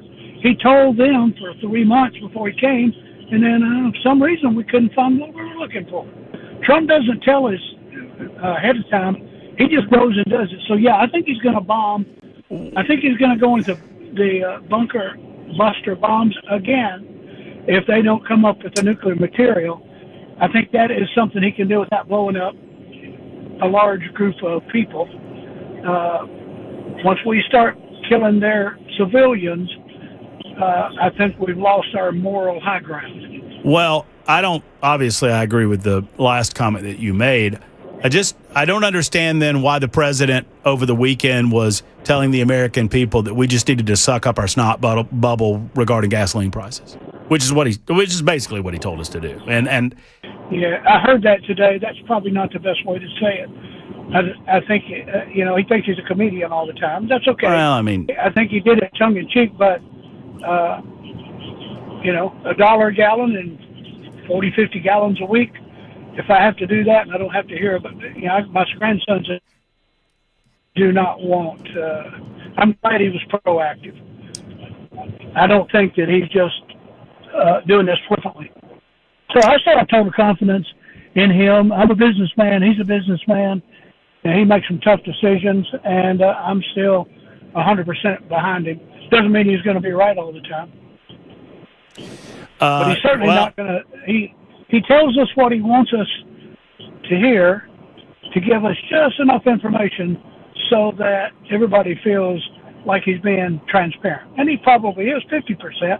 He's just not telling us the other 50%. And we only know 30%. Well, I mean, obviously, I don't expect that we're going to know everything that he knows. Thank you, Sonny, for the call. I do expect that he's going to be clear with the American people, and I think we went into all of this a little bit half pregnant. The expectation was the American people would not accept a full-on boots-on-the-ground type of conflict, which it feels to me could have more quickly resolved the matter if the matter was nuclear material that could be easily made into a nuclear bomb. In the meantime, Matt, we are weak crybabies, says 7706. Well, some of us are. But enough about Jackson. 51 after the hour. See, as a random, just a rant. You took a stray, Jackson, is what you did. Super Talk 99.7 WTN.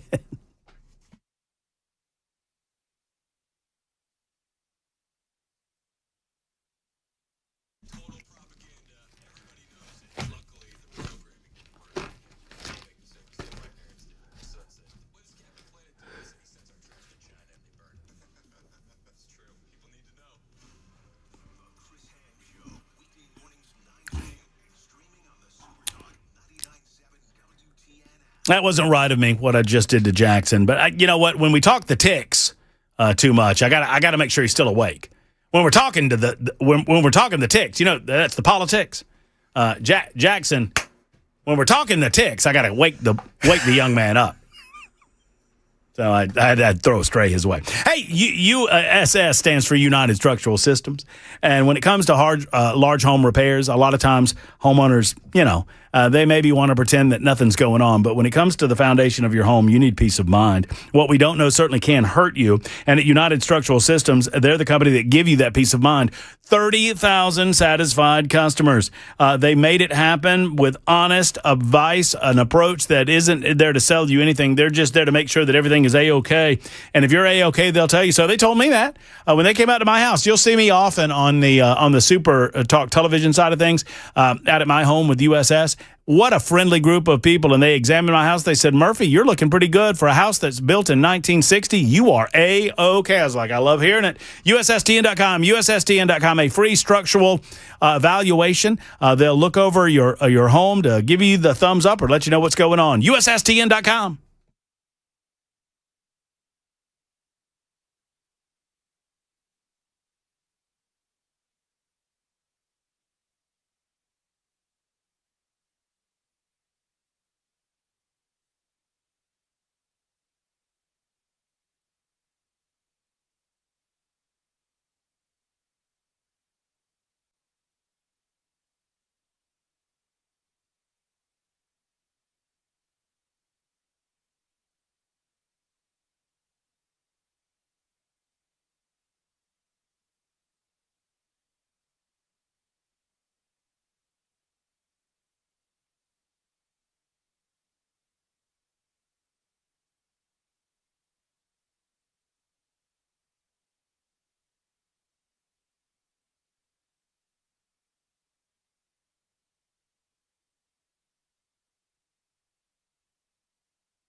Well, Mayor Freddie O'Connell's Winter Storm Commission has issued its interim report on Nashville's response to January's ice storm. I've got that and more coming up at 5 on Super Talk 99.7 WTN.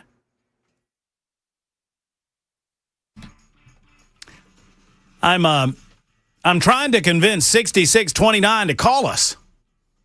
Tell him to call us. Oh, no, he needs to call us, Ken. He's calling. You know what he's calling me? What's he calling you? He's saying that I'm a fence straddler. That's what he said. He said I'm weak. Oh, yeah, and 6629 says, Jackson agrees with me but won't say it.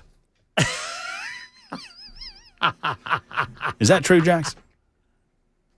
We're working to fight for the constituents' lives of Middle Tennessee. The constituents. And beyond. By the way, they took down your poster. I believe it's a Democrat plant, Dan Mandis. I think so, too. Why'd they take down the poster? Liberal Dan Mandis in the mornings, Nashville's Morning News. Liberal Dan Mandis. Yeah, y'all need to call Liberal Dan Mandis and ask him in the morning why he doesn't want to promote a good, old-fashioned, God-fearing Tennessee man for what is it? Governor of Tennessee. Gonorrhea of Tennessee. Gonorrhea of Tennessee. Jackson wants to be gonorrhea of Tennessee. And I don't understand why Dan Mandis in Nashville's Morning News, the liberal morning news, typical liberals, holding the man down, holding the conservative down. Where's the poster at? They put it in the corner, Ken. No way. They did. They put baby in the corner.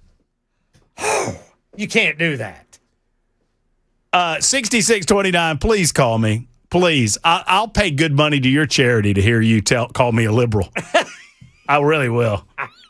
I'd love it. I think it's funny because he keeps calling me weak, and I'm asking him to call the show, and he won't call the show. It's like, well, I told him I'd give him 60 uninterrupted seconds if he'd call the show.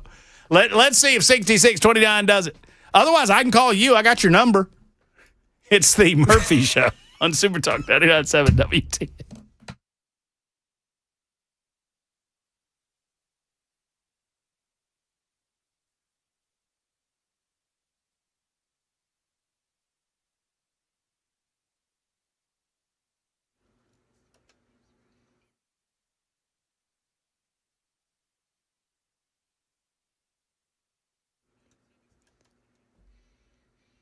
Five o'clock on the dot. I'm Ken Weaver with your top stories. We've got the full forecast and traffic in 5 minutes. We've got an absolutely terrible story.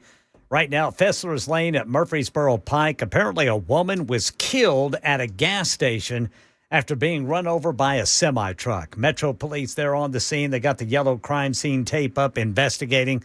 Again, this is Fessler's Lane at Murfreesboro Pike. Also in Nashville, the group appointed by Mayor Freddie O'Connell reviewing Nashville's response to January's ice storm has released its first findings. The commission recommends bringing in an outside team to investigate the Metro Office of Emergency Management's organization, staffing, and resources. The report praises the work of the Transportation Department and Metro Water Services during the storm, but it says Nashville Electric Services' response fell short and that outside assistance arrived too late to speed recovery efforts. A final report is due out February 23rd of 2027. Metro Police say 3 people were hurt in a stabbing in Donaldson this morning, 2 of them in critical condition. Channel 4's Steve Mailing went to the scene at a home on Springview Drive off McGavick Pike and talked to neighbors. They say the stabbing injured 3 people, including 2 people with critical injuries and another person with minor injuries. Allison Penley tells me she didn't know what happened until she got up to walk her dogs this morning. I got up this morning walking my dogs about 5:30 and seeing the whole street blocked off with emergency crews with police. And then, of course, you can get on Metro Dispatch and seeing that it was a stabbing or cutting. And just I worried for the family that lived there, just because you never know what a domestic could have been and what could have happened. Neighbors tell me this isn't the first time they've seen police respond to this home in their neighborhood. Domestic violence detectives are investigating what led up to the stabbing as the victims recover in the hospital. Yeah, that call went out around 5 o'clock this morning. Today marks what would have been the end of a 60-day memorandum of understanding that was billed as the first step to wind down the war in Iran and negotiate a deal regarding Iran's nuclear program. But that fell apart within days. No progress has been made. And at the White House today, President Trump says he stands by his comments. The U.S. could take over the Strait of Hormuz. We control it. We control it with the blockade. We have a blockade. We control it with the blockade. And I like the idea of declaring it a territory. And the military has rebounded from post-pandemic recruiting troubles, and the Trump administration's argued the surge reflects confidence in its leadership. But that's not what people signing up are saying. We get details from ABC's Steve Bainan. For most recruits, the decision is overwhelmingly economic, helping pay for college, healthcare, and above all, a reliable career. That pattern has held for decades, and recruiting has historically benefited when the civilian economy is a little tougher. The harder problem for the Pentagon is finding enough people who can qualify. That's the biggest hurdle. Only 1 in 4 young Americans are estimated to be eligible to enlist, with an obesity epidemic and low scores on the military's entrance exam. That's sort of styled like an SAT. That's the latest news. Traffic and weather next. I'm Ken Weaver, WTN News.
All right, let's run down the list of crashes we got here. 40 westbound at Church Street, then 65 northbound just past Rosa Parks Boulevard. In Madison, got a crash blocking the left lane, 65 northbound before Old Hickory Boulevard. South Loop, a crash, 65 northbound there at 40.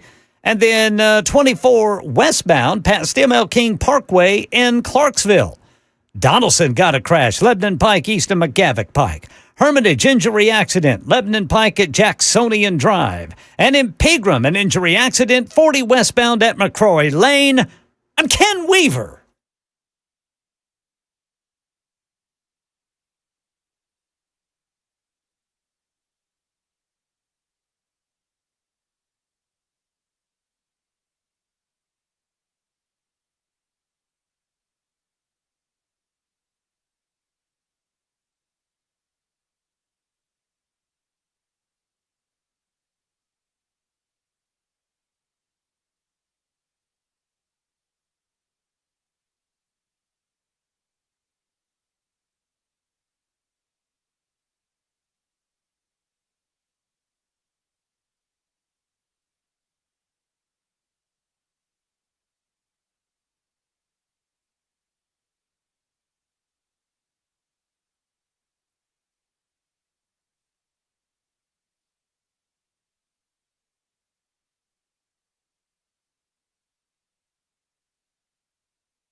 Super Talk 99.7 WTN. Man, oh man, lots going on. Appreciate each of you being with us. It is just after 5 o'clock, 7 minutes after to be precise. We thank you if you're just getting in your automobile from your place of business. Perhaps you were elsewhere and now you're at a place where you can listen to the show or watch the show on Supertalk TV. We thank you for that. Whatever time you're able to give us, we are appreciative of it. It's a Monday edition. It is episode 1098, 1098 here on Supertalk 99.7 WTN, and I appreciate almost every single one of those episodes. It is also day 572, if my count is right, 572 of the second term of the Trump administration. That's out of 1,460.5 days by my math, and we're discussing how things have gone thus far, whether or not the situation in Iran is eroding confidence in the president leading into the midterm elections, whether or not you appreciate something that the president said over the weekend. We've played the clip a couple of times. I don't feel the need to play it again, but, I mean, we can if you need. It's Donald Trump basically saying you need to suck it up, Buttercup. If you don't like the gasoline prices, you know what? You're going to have to sacrifice a little bit because it's important that we do this. I don't think most of Americans are buying that, but I could be wrong. In the meantime, I'm sad to report that 6629 is not going to call the show. At least I've not been able to convince him to call the show. I offered 6629 60 uninterrupted seconds, which doesn't sound like a lot, but it is. That I wouldn't say a word, that he could get his point out. And his point is that I am a typical liberal. 6629 writes, this text is for Matt Murphy. You are a typical liberal, weak. You are a fence straddler. You know, Ken Weaver, when I die, and I'm certain it'll be before you, and they put me in the ground or whatever they do with me, would you make sure that they put fence straddler somewhere on my... Because, you know, when you think Matt Murphy, you think, boy, that guy, he doesn't take a position on crap, does he?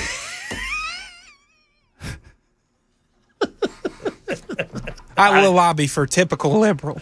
Typical liberal. You got to say that one. Liberal. Anyway, 6629 continues. Liberals are weak people. I listen to the station every day, and you've proven to be weak.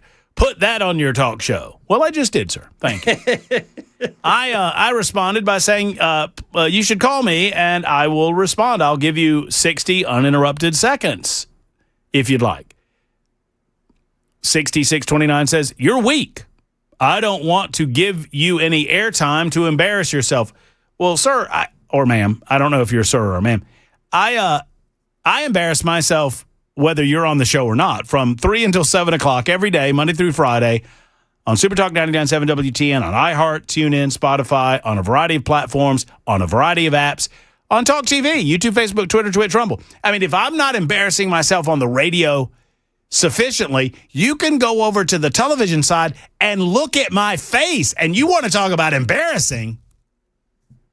I mean, come on. Anyway, he writes, you are a fence straddler.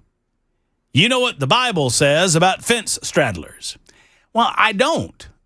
And I would love for you to call me and tell me, sir or ma'am. 6629, whether you're a male or female, I don't know, and I don't want to assume, but I don't know what the Bible says about fence straddlers. Please tell me. Anyway, I said I'd love for you to call me out. He said, I've listened to you jump back and forth on issues. You're weak. Like what? What issue? Like, I don't know, the issue of Iran. I've been in the same place that I started from. In the first week of March, I said I have concerns about this situation because I feel like it might, as best as Trump thinks of, and I gave benefit of the doubt for as long as I possibly could give benefit of the doubt. I'm not against what we're doing necessarily. I just don't believe that it's working in the manner in which we were told it would. Anyway, I said, call me out. And then 6629 says this. Jackson probably agrees with me, but won't say it. And see, this is interesting, 6629, because Jackson has yet to disabuse us of that notion. I respectfully choose to use my Fifth Amendment rights given to me by the United States Constitution. Respectfully. Well, thank you for being respectful. Actually, no, in that case, it's disrespectful. I disrespectfully And, and 6629 says, you're a liberal for a reason. Popularity reasons. Like I said, I listen to the show every day from 5 a.m. until 1800. Oh, well, man, you're missing the last hour of the show. That's our best hour. I enjoy the show. Don't be mad because you're getting called out with what I say. I'm not mad. I just want you to call me. Folks like you cannot persuade me to bow down to you. I'm not trying to do that. I'm a 2-time combat veteran. Thank you for your service. I would not want you on my team. You're too wishy-washy. Wishy-washy. That's a good name for a laundromat. And we have them in Nashville. I still love you. Just go a pair. I think he meant grow a pair. Either be Republican or Democrat. No. I'm a libertarian, sir. Libertarian is not a cop-out. I believe that government serves best that serves least and only when absolutely necessary. The Republican Party has become the party of big government, sir. Where have you been? It's like a politician always claiming to be a farmer or a Catholic.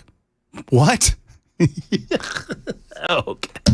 Anyway, you give me a call anytime you want to, 6629, or I got your number. I can give you a call. I'd love to talk to you sometime.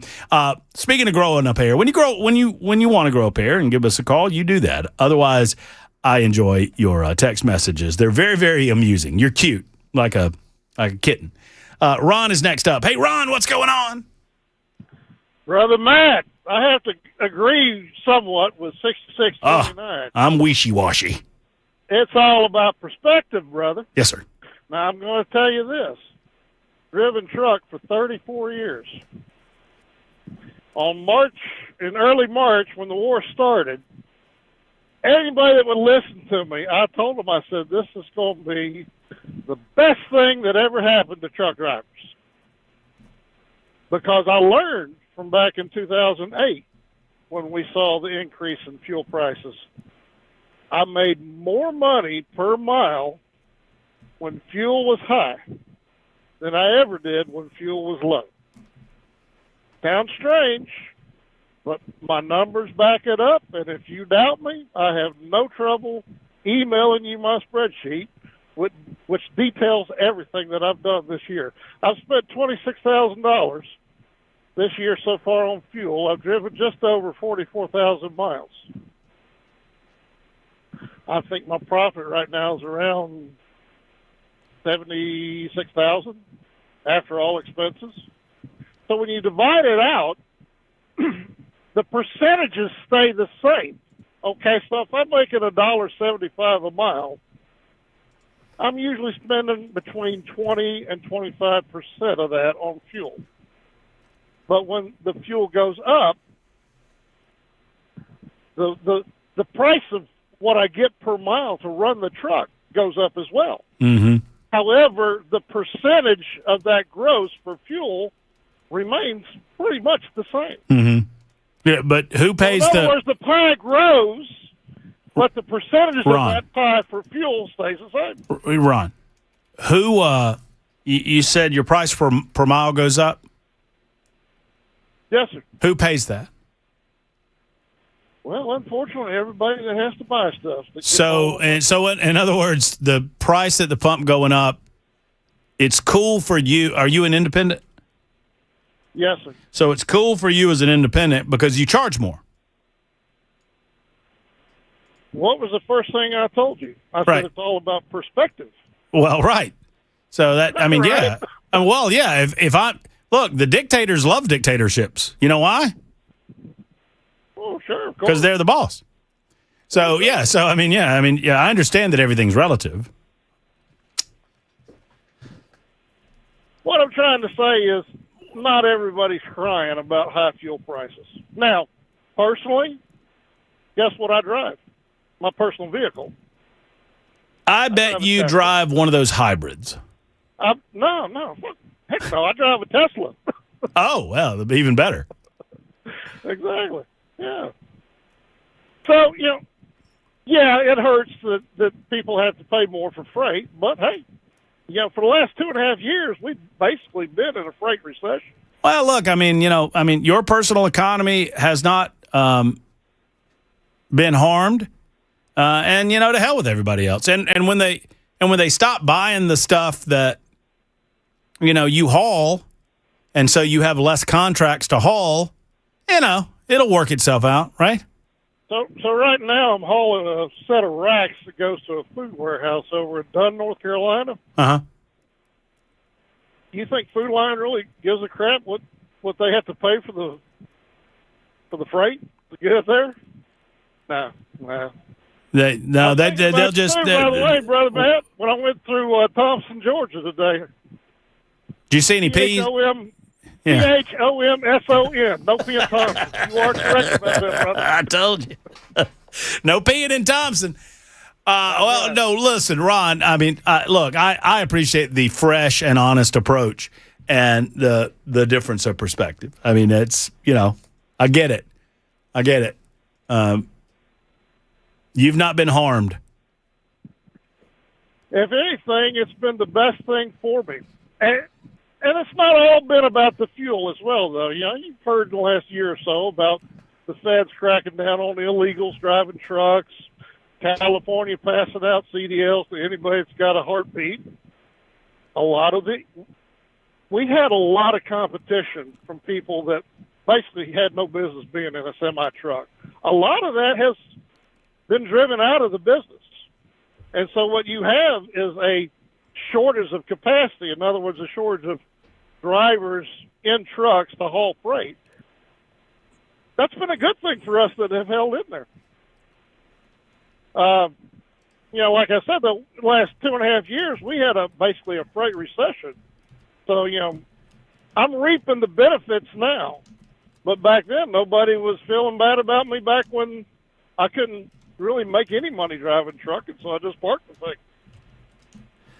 Well, Ron, look, I'm glad that your personal economy has not been impacted. I can assure you of this. If we do, in fact, one of these days down the road go into a recession, God forbid, at some point it perhaps will impact you. We need the truck drivers. Everything that we get comes on a truck, and you've confirmed what I've been saying all along, and that is that if it comes on a truck and gas goes up, if the fuel cost goes up, the price of delivering that goes up. And if the price goes up, the food line's going to charge more because the price went up, right? Exactly. Oh, yeah, no doubt. Oh, yeah. Exactly. There's no question. Yeah, no doubt at all.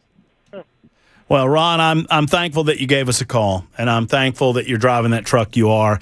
And you tell the good people over in Thompson that Matt Murphy said, stop over there at I know there was 2 Waffle Houses. I've worked at one of them. I worked at the old one. I didn't work at the new one. The new one wasn't there. They built 2, one right across the road from another one, because the old one was I think it was one of the top-selling Waffle Houses in the state of Georgia at one point. But they got the Loves over there.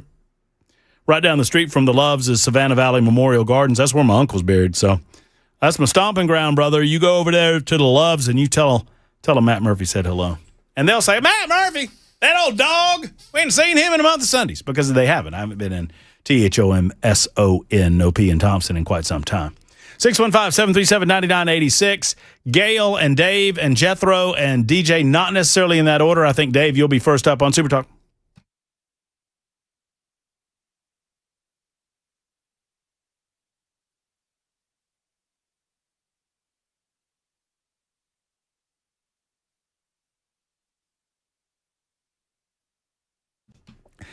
Hello, friends. Matt Murphy for the Glock Store. There are a lot of events that go on in the Glock Store, and I don't know of one that I've been more excited to tell you about than this one, the Force on Force event that's happening September 19th, Saturday, with 2 separate classes, one at 9:30 and one at 2 o'clock. There's going to come a time in the next few days, if I know my audience well enough, in the next few days or maybe a week or so, where I say, they're full. They got full, and I told you they would get full. Only 15 slots per class. Why? Because this is one-on-one personalized instruction with real-life scenarios that you cannot replicate by yourself. And you don't really replicate with normal training. Force on Force is something quite simply unique, realistic, live action, intense. You test your marksmanship, but more than that, you test your split-second decision-making skills. With different scenarios per student, professional performance evaluation after each scenario. We did this some months ago, and let me tell you, it was unlike anything I had done in a gun range. and it will be unlike anything you've ever done in a gun range. To find out more or to sign up today, go to Glockstore.com. Better yet, Glockstore.com/FOF. That stands for Force on Force. That simulation, only 15 slots available per session. Reserve yours today at the Glock Store.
Had a semi strike a woman and kill her in South Nashville today. Also, Nashville's Winter Storm Response Commission, appointed by Mayor Freddie O'Connell's, out with its interim report on the ice storm in January. We'll tell you about it and other top stories at 5:30 on Super Talk 99.7 WTN. Hey, y'all know what's coming up after 5:30?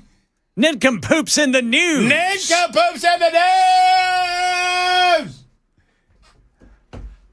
We have a big announcement.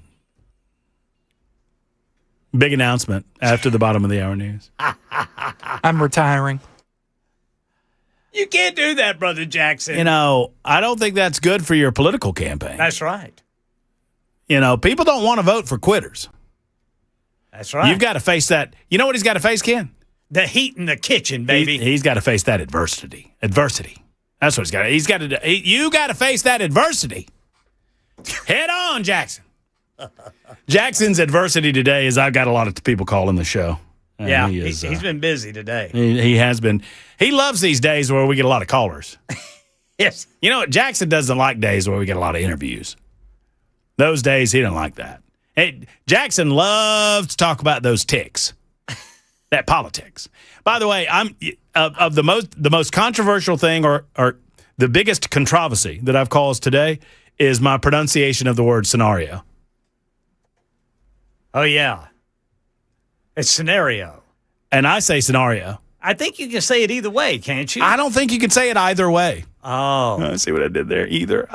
See what I did there? That's the way to go, Brother Murphy. You're on your game, buddy. Hey, Ken, I'm pretty sure I'm mispronouncing it. But I don't care. I don't care. I'm going to say scenario. Scenario? That doesn't feel right. That's too highfalutin. And the person, I can't believe that you Sumner County folks are calling me out, by the way. And I see y'all up there. What are they doing? They good. Sumner County fellas calling me out for scenario. Sumner County. Y'all Goodlettsville. Come on now. Anyway, it's Gail. No, it's Dave's turn. Hey, Dave, what's up? How are you? Hey, Matt, I'm doing fine. Well, I had to call in. You said something earlier that made me mad. I was yelling at my radio. My dog thought I was yelling at her, so I figured I had to call you. All right. So when you said, what was it you said? This year, boy, ain't it sucked. Everything sucks, right? Something like that? Yeah, I mean, did I say everything? Maybe, but yeah, 2026 is, Well, here, I'm going to kind of piggyback on that last call. Just put it in perspective, man. So what is our inflation rate right now? It's like 3.4%? Mm-hmm. That's, 1.5% higher than it was this time a year ago. Meanwhile, your wage increase rate is it's at or slightly above inflation, which suggests you got a pretty strong economy. What was the inflation rate at the same point in time during the Biden administration? Mm-hmm. Mm-hmm. 6.5%. Meanwhile, our border is closed. Strongest, most secure border we've had probably in 20 years. Jobless rate, unemployment rate, it's been down. It's not that. It's been stable. If you look at all those metrics, we're doing pretty dadgum good. On top of that, we went down and we removed a communist dictator down in Venezuela. The world is a hell of a lot safer now because we severely weakened the biggest state sponsor of terrorism in the globe. I just don't get it. Maybe I'm an optimist. I just don't understand. I'd rather light a candle than curse the darkness. Wait, so, I understand there's more than one way to look at this, and I'm naturally drawn to pessimism rather than optimism, and that's a failure of mine, but I'm working on it. So, you mean, I might have been confused. When you say greatest sponsor of terrorism, you mean Iran? Yes. Okay. Yes. Now, and I think, I was glad we did it. I think it was 40 years overdue. Well, we're not done yet, right? Well, no. That's fair. And we're going to plod along there for a while. I don't know how long it's going to take. It may take another year. I don't think it's going to have that drastic of an impact on the. What kills us is that whatever Jimmy Carter called it, the malaise. What is it? I see that everywhere. The great malaise. What was it? And I see it more consistently among conservatives. And I'm like, what in the world are y'all talking about? Do y'all remember 2-3 years ago? I remember the phrase, the nattering nabobs of negativism. Oh, yeah, exactly. Oh, Spiro Agnew. The nattering nabobs of negativism. Remember that? And that's... Dave, do you feel like Murphy is a nattering nabob of negativism? Maybe I am. I love you, man, but I do. Because think about it. What did we do a year ago, right? First time we attacked Iran. Oh, my God. Here we go. We're going to, it's forever wars, blah, blah, blah. Inflation's going to go through the roof. And hold on. What did Trump say at the time? Trump said, no, there's not going to be any conflict. This is it. We obliterated them. Remember that? Well, yeah, and at the time I thought he was wrong. I thought we should have gone in right then. But he said we didn't. Whatever. Well, I'm just using his language. He said we didn't have to because their nuclear capability had been obliterated. I mean, what was all going back to nattering nabobs of negativism? What was the whole take about tariffs? Right, tariffs. It was going to wreck and ruin everything. It didn't. All these tariffs every time, and I love you guys, man. But every time, it's like every day I'm listening to the radio. I'm like going. I look around. I'm like, Dave, I don't disagree with anything you're saying. You cannot talk your way out of how people feel about their wallet. But that's what I'm saying. If they aren't, look, I pay taxes every year. I don't get a refund. I paid about 30% less. Well, some people that get hold on a second. Some people that get a refund pay taxes too. They just pay too much. Well, okay, I understand that. I don't. I haven't lived that. I haven't lived that life in a long time. Well, I pulled it. I pulled back. I clawed back $450 this year. Is the reason I mentioned it. And I paid a lot. I paid a lot in taxes, but I overpay. Well, I get a lot of my bonuses and stuff like that. They get you on that, but I paid. I had to pay a lot less. So on balance, even when I factor in paying more at the pump, what are we paying now? About $1 more than we were 6 months ago or 8 months ago, something like that. I'm still out. And I think that's the case for a lot of people. But it's we as a country, I swear we've got. I got it. Well, David, I held you over because I wanted to make sure that you got your point out. So your point is we need to stop with all the negativism that everything's just fine. Yep, something that's not bubbling. Let's keep on going. Everything's just fine, but in comparison to the Biden years. Yes, 100%. Is everything just fine in comparison to Trump 1? Probably not for the first. Before the pandemic, we were riding pretty high. But it took this long. It took really this long to get us just back to kind of even with kind of end of first half of. Well, look, I will absorb this. I got to run.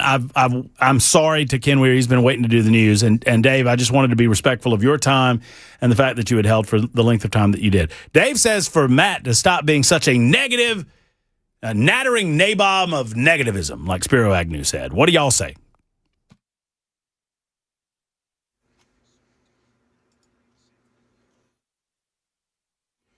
I'm Ken Weaver with your top stories. Got the full forecast and traffic coming up in 5 minutes. Right now, Metro Police investigating a deadly accident between a pedestrian and a semi. Semi ran over a woman at a gas station and killed her. This is at Fessler's Lane and Murfreesboro Pike this afternoon. Nashville's Winter Storm Response Commission, the group appointed by Mayor Freddie O'Connell, has released an interim report on January's deadly ice storm. The report says the city's Office of Emergency Management performed well overall, but lacked clear planning and communication systems. The commissioners are recommending an outside investigation of the agency's structure, staffing, and funding. The report also criticizes Nashville Electric Service, citing outdated technology, poor customer communication, and delays in bringing in outside crews. And it's been 60 days since the U.S. and Iran signed that memorandum of understanding that was billed as the first step to wind down the war with Iran and renegotiate a deal regarding Iran's nuclear program, but no progress has been made. That thing fell apart within a couple of days.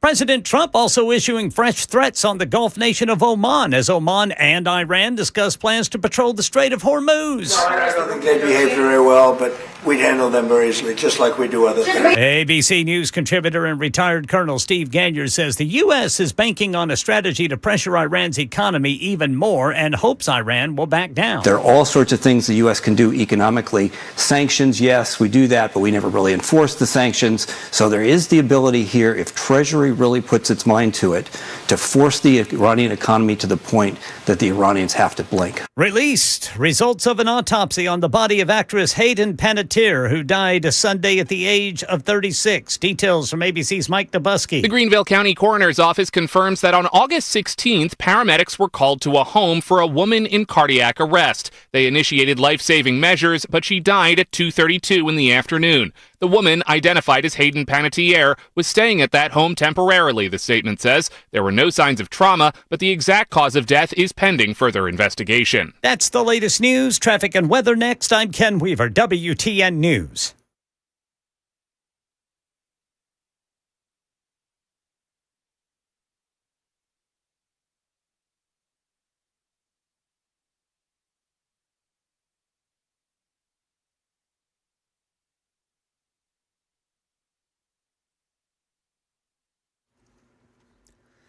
Got an injury crash, Bell Road at Priest Woods Drive, Gallatin Pike south at Emmett Avenue.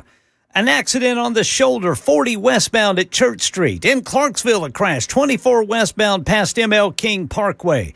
Pegram, an injury crash, 40 westbound at McCrory Lane. In Donaldson, a crash, Lebanon Pike east of McGavick Pike. And then over by Vandy, West End Avenue at 21st Avenue. It is very slow going right now if you are eastbound 440 trying to get to 65. And then it's not much better over to 24. And same goes for eastbound 24 from 440. Both directions of 40 between downtown and the 440 split are pretty gummed up right now. I'm Ken Weaver.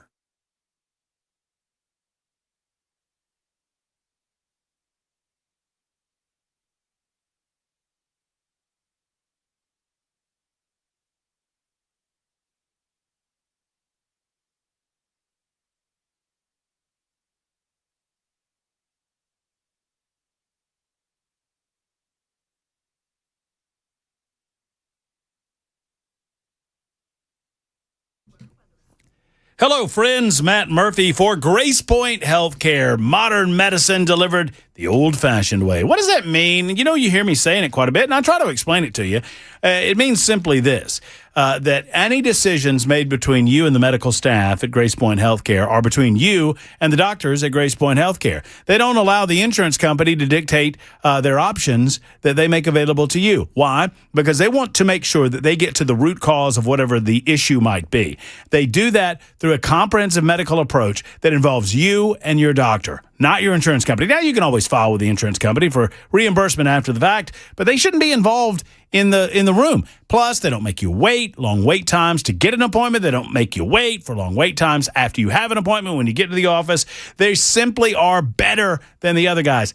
I mean, I'm telling you, your health care matters to Grace Point Healthcare. From newborns to seniors, they're treating you the right way. And I invite you to give them a call and schedule an appointment today. 599-6868, 599-6868, conveniently located in the heart of Franklin, convenient to the sound of my voice. Friends, you'll be happy you went to Grace Point Healthcare. Once again, it's modern medicine, delivered the old-fashioned way.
Super Talk 99.7 WTN.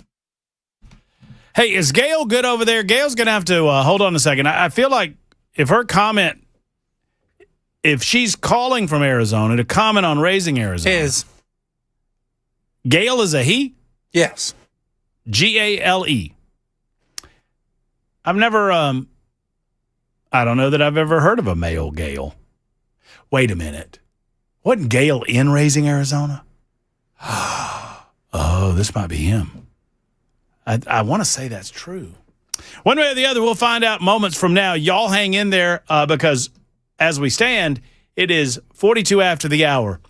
And I just got a report from one of our loyal super texters who said, nattering nabobs of negativism, that's a lot of N-words, and the only N-word I want to hear is nincompoops. Yay!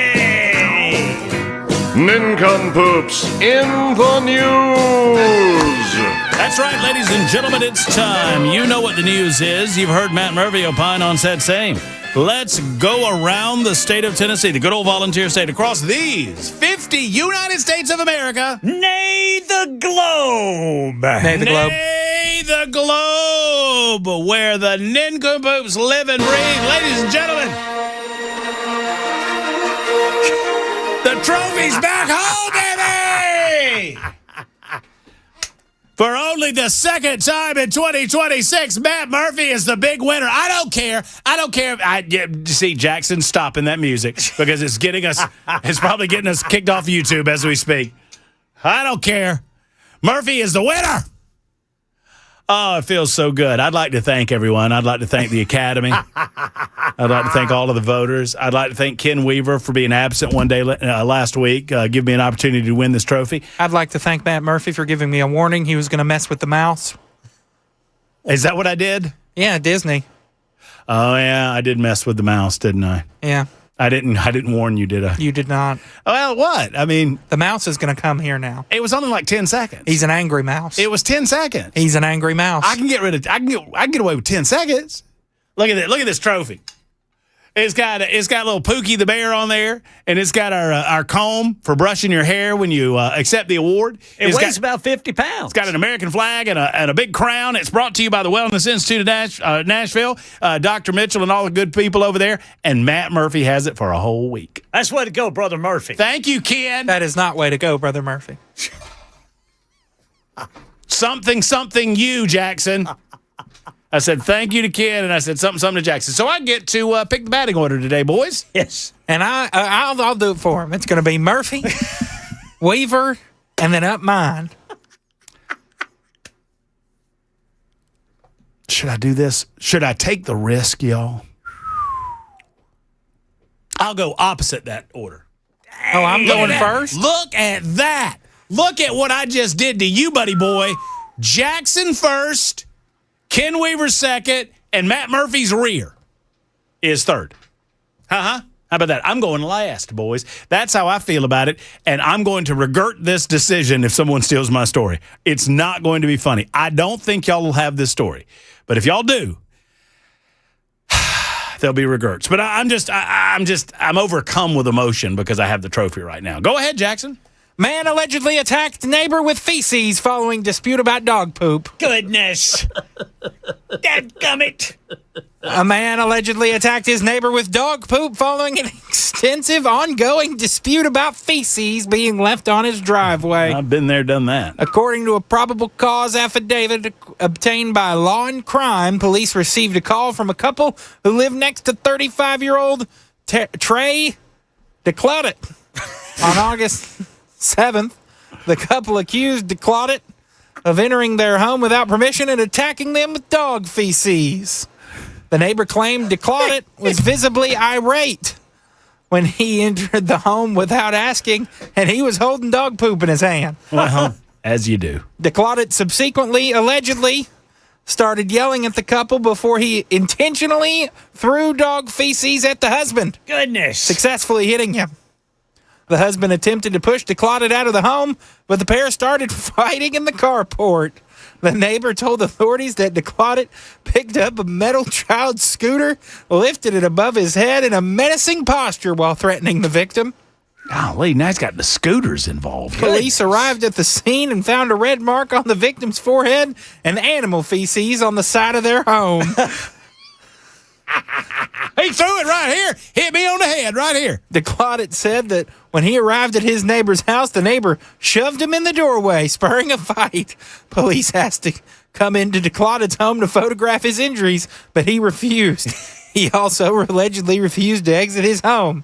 Upon being arrested and questioned, DeClaudet reportedly told police that he used to be on good terms with his neighbor, and they had an understanding where they could enter each other's homes without knocking. Oh, that's nice. Police asked the neighbor about this, and he showed them a video in which he told DeClaudet to not come to his property or house regarding the dispute of the dog feces, the affidavit said. DeClaudet was charged with aggravated battery, burglary with assault or battery, and simple battery. So DeClaudet's neighbor was tired of DeClaudet's dog pooping on his driveway. Yes. Or maybe DeClaudet was the one tired of the dog poop, because he had the dog poop.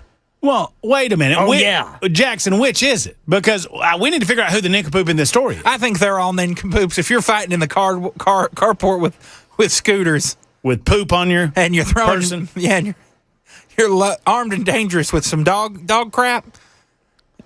Man, oh man. That would get pretty irritating, though, if your neighbor kept letting the dog poop on your property and not picking it up. It's all nature. I think I've told y'all the story, and I won't belabor it. But one of my best friends in Birmingham, Alabama, had a situation years ago that went all the way to the Alabama Supreme Court. Yes. Where there was a neighbor that let their dogs poop on her property, and she told them to stop repeatedly, and they wouldn't. And so finally, she called the police and said they're repeatedly allowing their dogs to poop on my property and won't pick it up. Won't pick it up. And so a lawsuit ensued. The people who allowed their dogs to poop on Valerie's property sued her for harassment. Wow. And they took it all the way to the Alabama Supreme Court, Ken, and Valerie eventually won back, legal fees and all that sort of thing. But my goodness gracious. Y'all pick up after your dogs. Pick up after your pets. It's just it's the neighborly thing to do. That's a fine nincom-peta-poopery story that you had there, Jackson. Ken? I got some poop in my story, too. Let's go. This here is out of Tooele, Utah, where a woman was arrested after she allegedly engaged in road rage while naked, grabbed a deputy's throat, and threw fecal matter at him. 35-year-old Sarah Rachel Valdez facing 16 charges.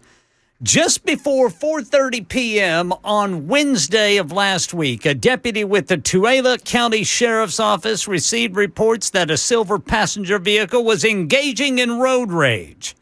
The driver allegedly threw a beer bottle at a semi. The semi called 911, said the woman also nearly ran another vehicle off the road. The deputy caught up to the suspect vehicle and attempted a traffic stop, but she continued eastbound. She gesticulated and shouted at him, sped up, and then tried to evade. The affidavit states that the driver shifted between speeds of 60 and 90 miles per hour, swerved left and right, threw several objects out the window, including a fire extinguisher, boxes, vehicle headrests, and trash. The driver crossed through the median to avoid tire inflation devices and drove in the wrong direction. She was eventually stopped, where she was reportedly to be found naked, except for a belt and a pair of black boots. Why did she have the belt on? I don't know. What was she holding up? I don't know. One officer was quoted as saying she was sweating profusely. Stated that she took her clothes off because she was very hot despite the temperate weather. Officers searched her car and found a plastic bag containing suspected methamphetamine. Yeah. A field test indicated that the white crystalline powder tested positive for amphetamines. Officers also found prescription medications, THC vape cartridges, and packaging. No. Lock her up. 2 burnt marijuana joints. Roaches. And 1 partially consumed beer bottle. Life in prison. And several sealed beer bottles.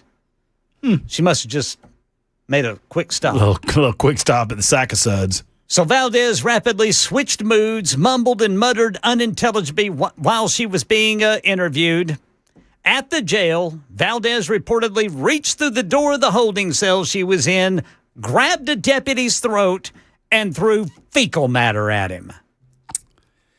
Oh, fecal. It's all downhill once the fecal matter gets thrown. This Valdez lady's an nincompoop. Yeah, she's an nincompoop. There's no question about that.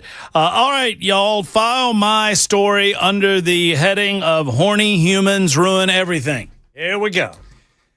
Headline: Air France closes Paris lounge sauna after passengers apparently turned it into a sex den. Goodness.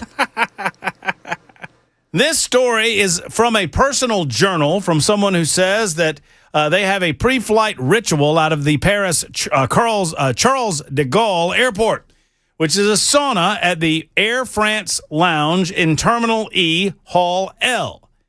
Instead, as they attempted to go to the sauna, they discovered the sauna is gone for good because some passengers simply cannot behave themselves. Apparently, the Air France lounge in Terminal 2E, Hall L, it has one of the most unique amenities, or did, in business class lounges. It was a sauna, and the sauna has been there for at least 10 years. Sadly, it is not to return. A great setup with a private changing room, a walk-in shower, a wood-paneled sauna large enough for several people, the entire suite reserved for one party at a time. However, Air France has discovered that, unfortunately, people cannot control themselves, and they were leaving various debris and fluids behind. You see, instead of just saunaing in the public sauna, people were sexing in the public sauna, and now they are ruining it for everyone. Sauna sign's gone, sauna out. You can't enjoy a sauna at the airport anymore because people cannot control themselves, and they refuse to not have sex in the sauna. Horny humans ruining it for everyone. If you're listening to me right now and you had sex in this sauna, you're a nincompoop. You're a nincompoop. A nincompoop! That's how we play it. Matt Murphy, Jackson Williams, or Ken Weaver. Let's keep the trophy right at home, fellas. Let's go ahead and start this week off right by voting Murphy. Let's get it back here in News Closet B. Matt Murphy and Ken are communists. If you like freedom, vote for me. There you go. There's our elevator pitch for Nincompoops in the News this Monday, August 17. Vote early, vote often. You can vote 615-737-9986. You may also vote on the YouTube chat. Those votes count tenfold once they are totaled. It's Nincompoops in the News. Super Talk 99.7 WTN.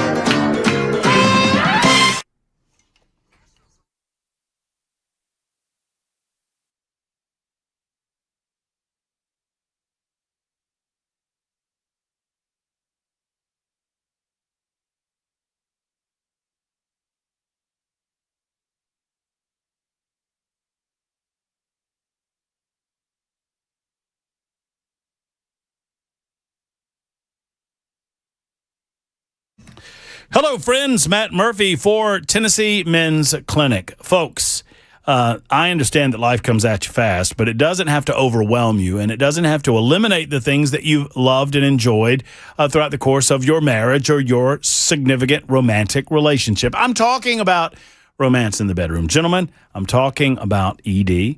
I'm talking about losing that energy, that drive, that motivation that you once had, and you don't have it anymore, and you don't know why.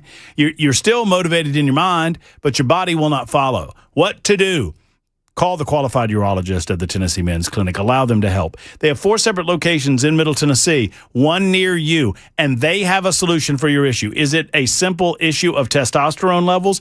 Testosterone levels go down in men over the years, and it affects men in different ways. If yours have gone down in a certain way where you aren't able like you were once able, let's give the Tennessee Men's Clinic an opportunity to solve that and get you back in the game, man. That's what it's all about. Go to TennesseeMen'sClinic.com to find one of their convenient locations: Cool Springs, Clarksville, new one in Murfreesboro, and, of course, the OG in Nashville.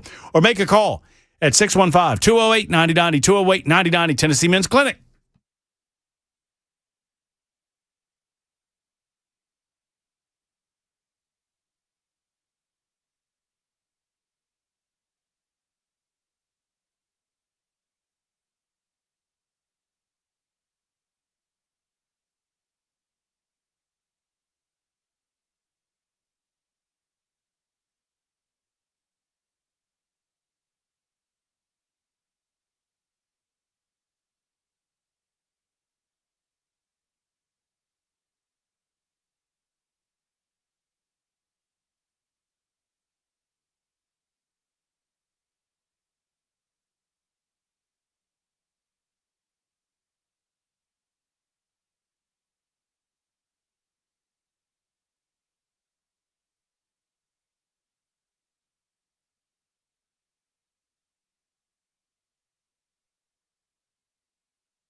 Hi, friends. Matt Murphy for King and Associates Insurance. They handle homeowners insurance. They handle automobile insurance. And if you let them try to bundle those up, they're going to save you a lot of money. They did for me and my family, and they can for you as well. One of the wonderful things about King and Associates is that they don't work for the big insurance companies. And what does that mean? For you, it means that they keep rates low. It means that they're shopping around. It means that they're looking out for your best interest. They work for you, not the big insurance boys. They're local and independent. That is important to me because I want that direct level of connection. Emery and his team do a great job, and I want you to give them a call today at 329-8121. That's 329-8121, or online at that's the letter T, kinginsurance.com. kinginsurance.com. King & Associates Insurance. Do what I did and make the call. They're protecting what matters most.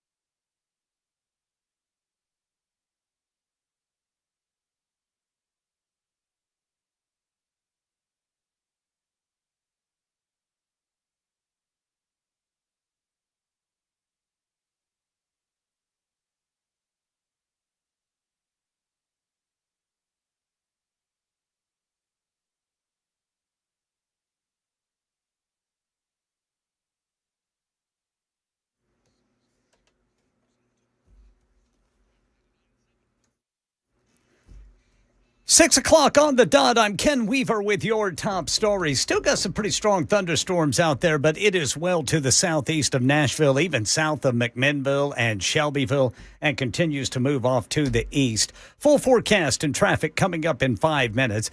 A Metro Commission examining Nashville's response to January's ice storm is urging improvements in communication between Nashville Electric Service and city government. This report by the Winter Storm Commission, appointed by Mayor Freddie O'Connell, says emergency operations should be reviewed to ensure the city can respond effectively to future disasters. They want an independent investigation into the Metro Office of Emergency Management. Commissioners also found a need for stronger outreach to community groups, vulnerable residents, non-English speakers. The commission's final report is due by February 23rd of 2027. And it's been 60 days since the 60-day Memorandum of Understanding to wind down the war and renegotiate Iran's nuclear program, but it collapsed within days. And today, President Trump issuing fresh threats on the Gulf nation of Oman as Oman and Iran discuss plans to patrol the Strait of Hormuz. We get more from ABC's Karen Travers at the White House. Iran has said today that they are getting close to a final agreement where those two countries would figure out a way to manage the Strait of Hormuz. The administration, of course, has maintained that this can be under control of no country, despite the president in recent days saying the United States controls it and even suggesting that he would try to make it a U.S. territory. He did not, of course, explain how he would do that, and Iran pushed back very strongly, saying this is in Iranian hands. U.S. Attorney General Todd Blanche launching a new process to restore federal firearm rights. We get details from ABC's Luke Barr in D.C. The Justice Department on Monday seeking to give some people who lost the ability to carry a firearm from a felony conviction or other circumstance a chance to get their gun rights back, according to a new rule posted on the Federal Register. Federal law disqualifies individuals from possessing a firearm if they are convicted of a crime punishable by imprisonment for a term exceeding 1 year. Those who want to have their gun rights restored must apply directly to the Attorney General, who will review their application and determine whether they get their gun rights back. Luke Barr, ABC News, Washington. Well, Titans' new head football coach Robert Saleh's last head coaching job was with the Jets.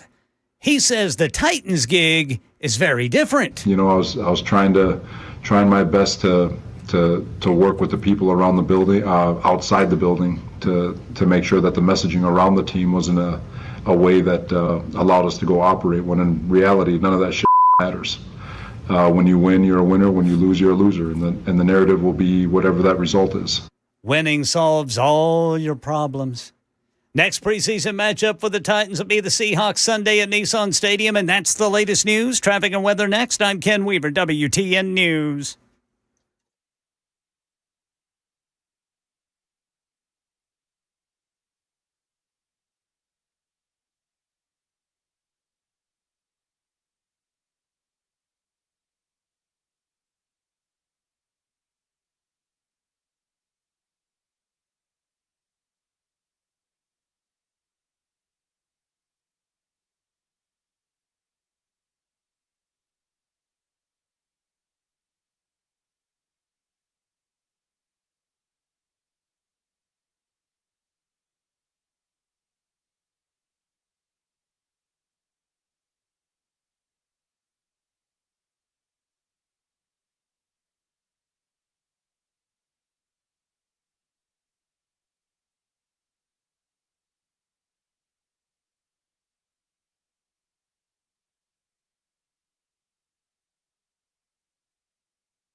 Berry Hill got a disabled vehicle blocking the two right lanes, 440 eastbound approaching 65. Glencliff, a crash. Thompson Lane west of Dobbs Avenue.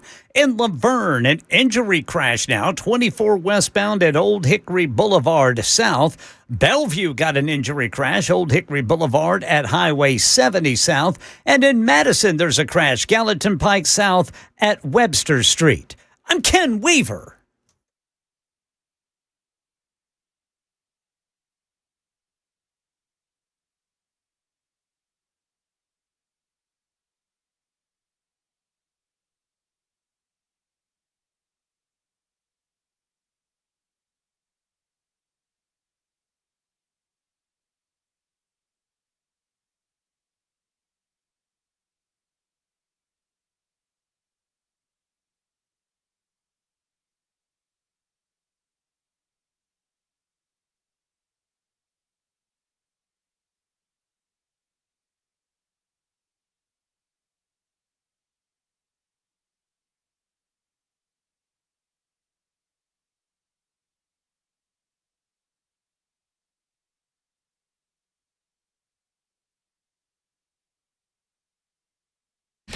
Hello, boys and girls. It is the Matt Murphy Radio Show, final hour of this Monday edition. It's been a pretty good one, I think so. I hope you've enjoyed it as well.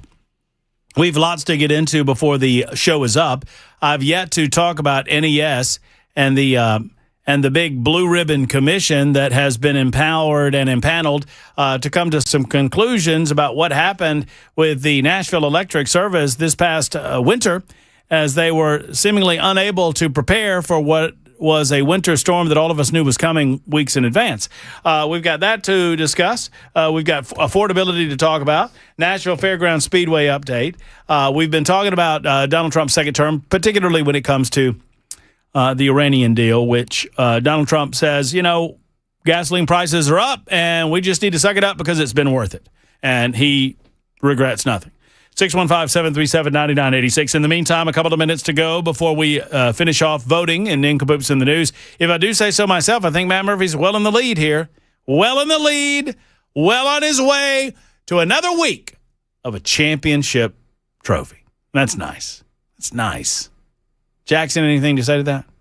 Blind squirrel might find two nuts. Huh. Is that it? Hey, when do the Titans play again? Sunday. You got to wait till Sunday. Are they home? Yep. You can't go, huh? Cannot. You work? Yep. Jackson works just about every day. That's just unfortunate. All right. Excuse me. One, I want to, before it gets away from me, I want to thank, because I failed to do this, I want to thank the good people out of Crossville, Tennessee. Speaker of the House Cameron Sexton had his 6th annual Burgers and Brews event. Speaking of Jackson getting out of the house, Jackson, you were invited to this event, and a lot of folks asked about you at the event. Appreciate it. I think it was Speaker Sexton who asked if you were going to be in attendance. Scott Sapicki asked about you. A number of other members of the Tennessee General Assembly were asking your whereabouts, and I told them that you would have loved to have been there. Your kind of party, but you were working. I was. And that's too bad. But watching Denny Hamlin beat Chase Elliott. Well, Denny Hamlin won the race on Saturday night? Nope, but he beat Chase Elliott, and that's a win in my book. Wait a minute. He didn't finish first? No, he finished 4th. Huh. Where'd Elliott finish? He finished in the top 5. He finished in the top 4. Yeah. Which is what really counts if you think about it. What, finishing in the top 4? Yeah. I'm enjoying this. Because he can say he's top 5 and he's not 5. For those that don't know, I've been a NASCAR fan since the mid-1990s. Jackson has been a NASCAR fan for about 98 minutes. And I've been longer, since we went to the truck race. And Jackson randomly decided that he was going to be a fan of the number 11 vehicle because he knows I hate him. And I like his podcast, and his car looks cool. Okay. Both of those factors were after the fact. No, I like the blue car first, and then I was like, oh, who's that in the blue 11? I go, oh, it's the guy Matt doesn't like. Perfect. Oh, I'm rooting for him. So the blue car came before the because I didn't know who And he this was. is so good for you because it's a great season for Denny. He had a great season last year. He's got a great season going this year. And I think this is wonderful. The format fits Denny well. I think this is wonderful because if past is prologue, if history is any indication, you are going to, as Denny Hamlin fans have for a long time, have your guts ripped out about 2 months from now, and I'm going to be here for it. And if Denny wins a real championship, unlike your driver? My driver has a championship, my friend. He's got that COVID one. Fans in the stands or no fans in the stands. That trophy is in the trophy case. A Georgia boy from 2020 winning the championship. I think we all know what happened there. Son of Awesome Bill from Dawsonville. That's right. We rang the siren. We sounded the siren. You don't even know a thing about the siren. Was there a water main break at NASCAR headquarters right before the championship? Why do you say that, Jackson? All I'm saying, Georgia boy winning the championship in 2020. Makes you think. Big if true. You're suggesting that in addition to rigging the 2020 election, Georgia just went ahead and rigged the NASCAR season too? Yes. And probably the football too. Did y'all win in 2020? No, we lost to, I think Bama won the, what? Did Bama win the Coach? Oh, yeah, no, they were really, really, really, really, really good. That was a Bryce Young Heisman year.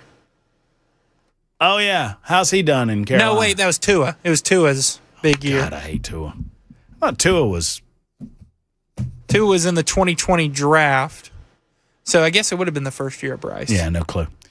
All right, one way or the other, we got plenty to get into tonight in the final hour of the show, and Gail has been holding on for some time. We're going to get into this in a full-throated fashion coming up in a moment. But, Gail, I just want to thank you for your participation. I want to thank you for your patience going through nincompoops in the news, and I appreciate you calling tonight. How are you? I'm well, man. I want you to be positive and not be a nattering nabog of negativism because you have your health, you have your trade, and your brother Evel is not dead like mine is. He couldn't quit drinking cow's milk when I shifted to goat's milk, and I still smoke cigarettes while I eat cornflakes. You stay out of the joint though. You don't go back. Yeah, well, I switched over. I became a corrections officer because they have good jugs. Anyway, but she looked quite capable. You know what I'm saying? I can't believe. Oh Jackson my God! doesn't like that movie. Such a great line. Why aren't you, ma'am? If I don't mind my asking, why aren't you breastfeeding? You look quite capable. Gail, I'll let you know. I will have all the reasons I didn't like this movie at 6:35. I'm actually going to stick around, not listen to Braves just because of that, Jackson. But you remind me, in my mind's eye, you're like the kid that was reading the Jugs magazine who whipped out the hand cannon and took on high, who just wanted some diapers. Am I crazy? No, you're not crazy. Denny Hamlin drives a Toyota. Foreigny car. Yeah. Foreigny car. Chase Elliott, I know he's a traitor to his dad's legacy because he drives a Chevy. But Saturday, a Ford Mustang won, piloted by Joey Logano, working for Mr. Penske, who's got more money than John Ingram. Y'all think about that a while. All right. God bless America. Bye. The call of the day, Gail's call, named after, and I figured it out after I said, I don't know a man named Dale. I was like, wait a minute. That's the name of John Goodman's character in Raising Arizona. Where he was the least funny he's ever been. Oh, my gosh. Are you kidding me? Just shut your filthy mouth. The one funny scene that I would have thought was funny was the one you've played on Super Talk TV like 3 times. Which scene is that? There's so many. The one in the bar where they're robbing the bank, and he's like, "Freeze and get on the ground," and they're like, "If you freeze, we can't get on the ground." And if I get on the ground, I'm gonna be in. Well, which is it, Sonny? Because if I'm a freezing, I can't likely drop, and if I drop, I'm gonna be in motion. Yeah, that's like the funny scene, and like we've played that on the show like 3 times. What's the matter, Ed? My fiance left me. Well, you tell him he's a damn fool, Ed. You tell him I said so, H.I. McDonough. And if he wants to discuss it, he knows where to find me at the Maricopa County Maximum Security Correctional Facility for Men. You're reading that. I am reading that. It's a great. State Farm Road, number 31, Tempe, Arizona. I'll be waiting. Yeah, H.I., you're young and you got your health. What do you want with a job? It's a great film, and Jackson hated it, and we don't even understand what he's doing anymore. Speaking of don't understand what I'm doing anymore, here's Mike from Old Hickory. Hello, Mike. How you doing, Matt? Mike, I'm great. I hope you had a fabulous weekend and a good Monday. Pretty good. Too hot, 110 degrees. It is not 110 degrees, but that's okay. Well, heat index. And so, anyway, now we've come to the, the agreement with Iran? What was that called? The mutual of understanding? It ended today, didn't it? And now all of a sudden, Iran now has put on a bounty on all American citizens and soldiers. If you kill any of us, $30,000. Khomeini said that. And Trump now says, well, you're in trouble, Iran. You're in trouble. Now, Donald Trump has been saying that since February. But this memorandum of understanding ended today. And now what happens? Trump now gives them another 60 days. While Iran is putting out bounties on all U.S. soldiers and citizens for $30,000. So who the hell is running this, Matt? What's your opinion? I mean, Donald Trump is the commander-in-chief. He's making the decisions. I am as frustrated as anyone as a commentator over some of the decisions that are being made. We continue to come off as half pregnant with regard to our intentions and our intent on being victorious in all of this. And it's very frustrating. Now, there are some very smart people that suggest that if we just wait them out, Mike, that they will eventually run out of money with an inability to sell their oil on the open market in the manner that they have in the past, and that we'll be victorious in an economic campaign. The problem with that is, or at least my frustration with that is, that's not the way any of this was sold to us at the beginning.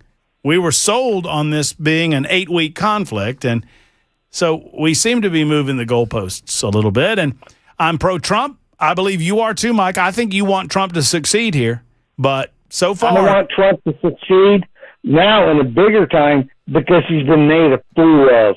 And here's what I'm going to ask you, Matt. These mullahs, they don't care about objectivity and rationality. They don't care. They come from thousands of years of war, of killing. You either go this way or we kill you, behead you. We don't care. So they've been doing this for 47 years now in Iran against us, and they'll do it again, whoever the president is, 50 years from now, if we don't get rid of them now. So our only choice now is economic. When I do not believe in going in there with ground troops, and I serve in the military, not with Iran. You do not go in there with Iran with ground troops. You choke them economically. And here's what I'm going to tell you how you destroy them immediately. You destroy Card Island. That's 90% of their economic activity. We don't send troops in. We just blow it out of the water. That's it. You make that below the level of water. Well, we can't do it. Island is now buried. You can do it. You blow it out, and you don't put troops on the ground on Card Island. You destroy it. The second part of the sentence is we can't do that without significantly damaging the world's oil flow. Do you know what's going on in West Texas and up there in the Bakken? No, I understand that, but oil is also an international commodity, so What happens? You know that Saudi Arabia is building. Mike, what happens I understand. What happens in the Middle East impacts Texas Intermediate crude. I mean, I don't pretend to understand this as much as some, but I understand it enough to tell you that if we destroy Karg Island, which will disrupt any ability for the Iranians to process or sell oil in any way for the foreseeable future, you've got a disruption of enough of the oil supply where you can expect $5 a gallon gasoline for the foreseeable future. And it's apparently a place that the Trump administration doesn't want to go. But at the same time, to your point, they're telling us that we just need to suck it up and accept the fact that $4 a gallon gas is a reality for the foreseeable future. If you uncap all the wells that Biden capped during his 4 years, if you uncap those wells in West Texas and the Bakken, we're going to produce so much oil you can't even see where it's going to go. And that's the point, is that you keep saying that if we destroy Karg Island and Iran can't then send oil around the world, then it's going to destroy the world. No, that's the point. This is Joe the way Biden, we get rid of Iran without going to war. Well, I don't mean to. Karg Island. Excuse me. Yeah, you've said that. Hush, let me respond to something you said. I'm not here to defend the Biden administration because they did prevent new leasing on oil and on hundreds and hundreds of millions of acres of federal lands and in federal waters. They did not cap any existing oil wells, though. So, I mean, I think accuracy matters. But they did block. They were already capped. They've already been capped. Mike, stop yelling at me. You said Biden capped. Mike, you said Biden capped. Mike, listen with your ears.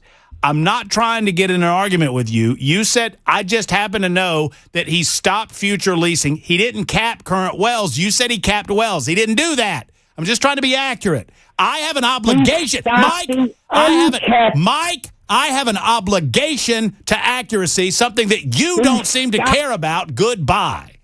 Good gracious. I'm just trying to correct. Just say, okay, I was mistaken. He stopped. He was no friend of the oil industry. Don't get me wrong.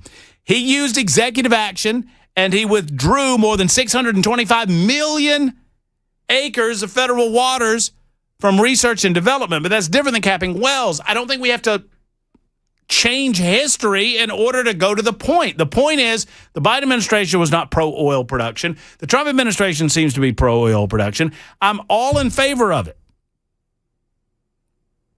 I was in favor of ANWR. I'm in favor of drill, baby, drill. I'm in favor of doing everything we can to maintain a level of oil independence where we don't have to give a rip about Iranian oil. But we're not there yet. And we haven't gotten there in the first 2 years of the Trump administration, part 2. 24 after the hour. Mike, I love you. I'm not trying to argue with you. I'm just, you just say, well, he capped oil wells. No, he didn't. He stopped future oil development off the coasts and on federal lands. He refused to allow the leases to move forward. That's different. But far be it from me to try to be accurate. It's 24 after the hour on Super Talk.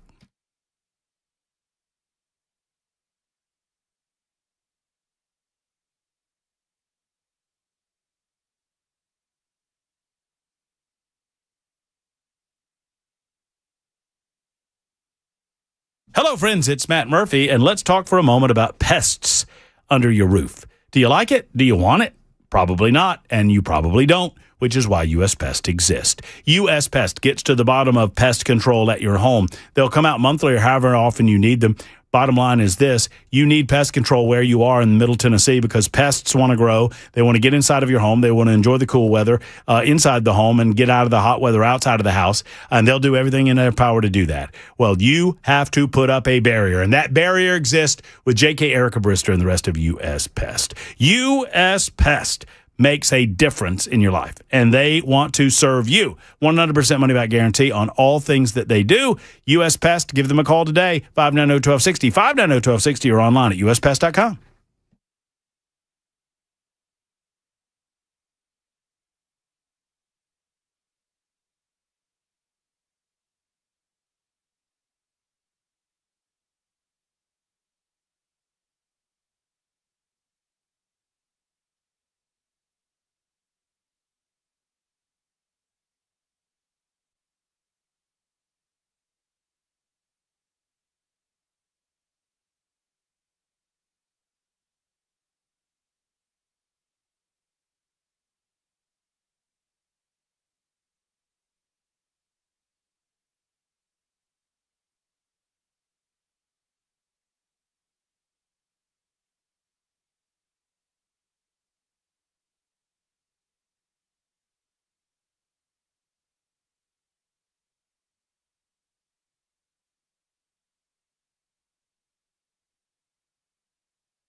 Hi, friends. It's Matt Murphy for Accurate Mortgage. When it's time to purchase a home, who are you going to call? Well, don't just pick a name out of the phone book. Don't just think that all mortgage companies are the same because the rates are similar in nature.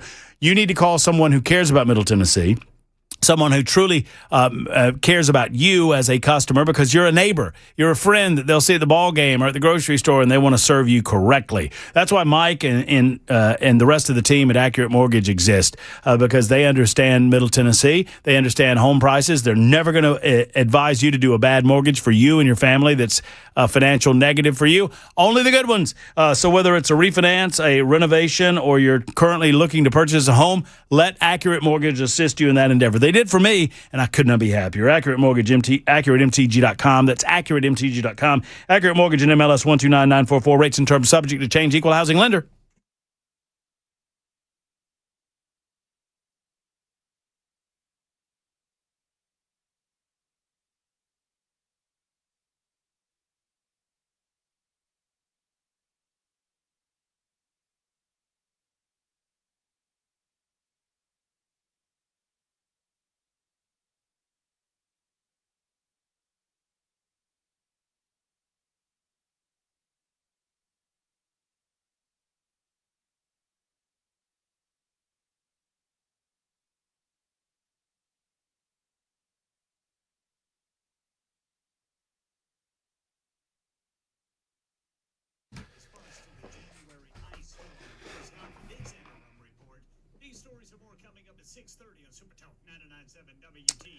Super Talk 99.7 WTN.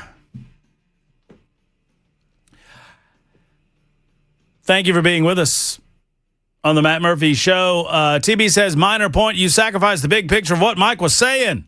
It was worth discussing. I'm all about drilling here. I don't think that Donald Trump's done much to open up federal lands to additional drilling. I could be wrong. Am I to be corrected here? That we've opened up the offshore drilling capabilities. We've gotten.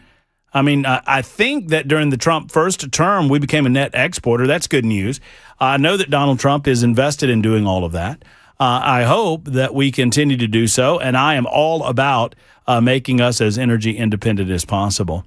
If we can become a net exporter, y'all correct me if I'm wrong, but where are our reserves? I'm not trying to make this. I'm just trying to. Facts matter. Where are our oil reserves right now? Have we restocked? Have we resupplied?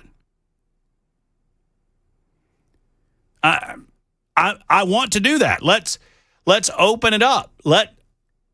If you show me an oil rig off the coast of Florida or in the Gulf of America, I show you freedom. What about Anwar? Let's go. Let's make it happen. Let's make it happen off the coast of California. Let's make it. Anywhere that we can drill, baby, drill. I'm ready to go, and I want the President of the United States to do more of it.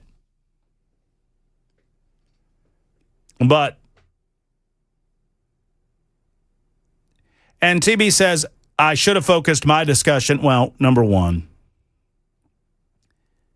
I'm focusing the discussion on where we are and where we are going. The focus of the discussion is based on what President Donald J. Trump said over the weekend, that you and I need to suck it up and stop complaining about $4 gasoline because the $4 gasoline is a necessary sacrifice for the American people. And for y'all, I support the president. If you missed the first hour of the show, we went over all of this, and I can't go over the first hour and the last hour for those of you just joining us. What he said this weekend, for one of the first times in his presidency, completely missed where the American people are on this.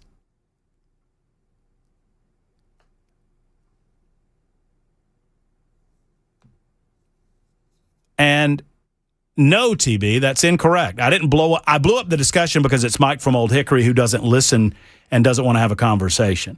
I didn't blow up the conversation. Also, facts matter, and I'm sorry. If you want me to allow callers to just say crap that's not true, then you're listening to the wrong show. You shouldn't prove your point by saying things that didn't happen.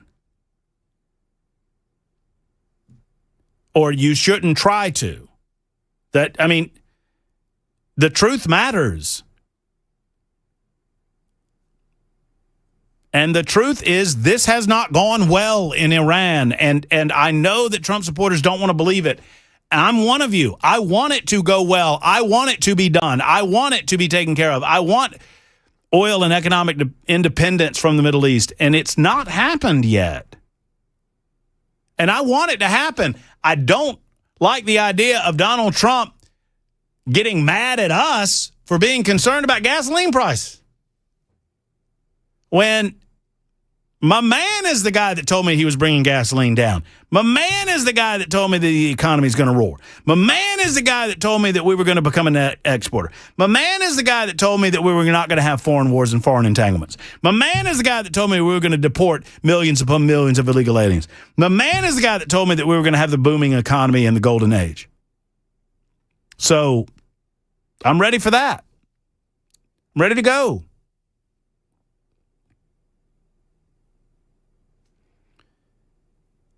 But what I can't see is how this is, quote, going well in the manner in which we're executing it. 33 after the hour on Super Talk 99.7 WTN.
Hello, folks. Matt Murphy for Contours, ContoursLLC.com. If you got a few extra inches that you want to get rid of around that midsection, Contours is the place to be and the place to go, friends.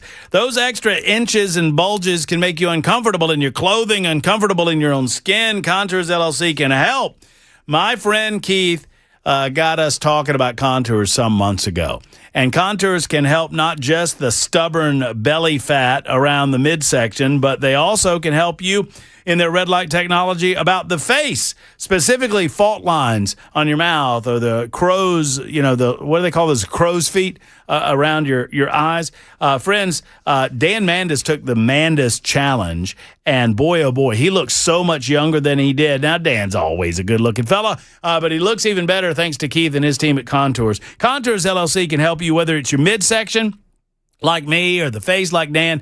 They can assist. Give them a call today at 615-236-9960. Go ahead and book that next appointment. By the way, the first 10 callers, $99 Belly Buster special. That's a pretty cool way to get introduced to Contours LLC. Contours LLC. What do you have to lose but inches?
Hey, folks, Matt Murphy, and let's talk for a moment about diamonds. Let's talk about beautiful diamond buying opportunities at Genesis Diamonds. Genesis, locally owned, staffed by experts, warranties and guarantees that are unheard of, personalized attention, and never any high-pressure sales tactics. Whether you're looking for a classic ring, an ultra-modern ring, a natural diamond, something lab-grown, Genesis has options for you and in every budget. You'll love the laid-back, fun atmosphere. They never try to press you into buying anything you don't want to buy. Green Hills and Cool Springs, Genesis Diamonds is the place to be and the place to go for all of your diamond buying needs. So if there's a special birthday, an anniversary, maybe it's a just because. Those are the best, aren't they? The just because diamond buying. And she'll talk about it not just for days and weeks, but years to come. Genesis Diamonds can make it as inexpensive as possible and a delightful buying experience. Genesis Diamonds, Green Hills and Cool Springs. Tell them Matt Murphy sent you to the one and only Genesis.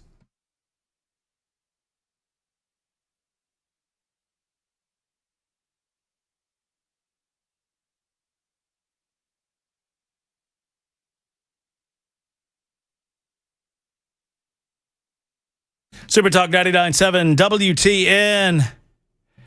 It is the Matt Murphy Radio Show. I appreciate each of you. 40 minutes after the hour, Susan and Sandy. I feel like we got a movie review to get to. I got a couple of callers on the line. Y'all hang in there.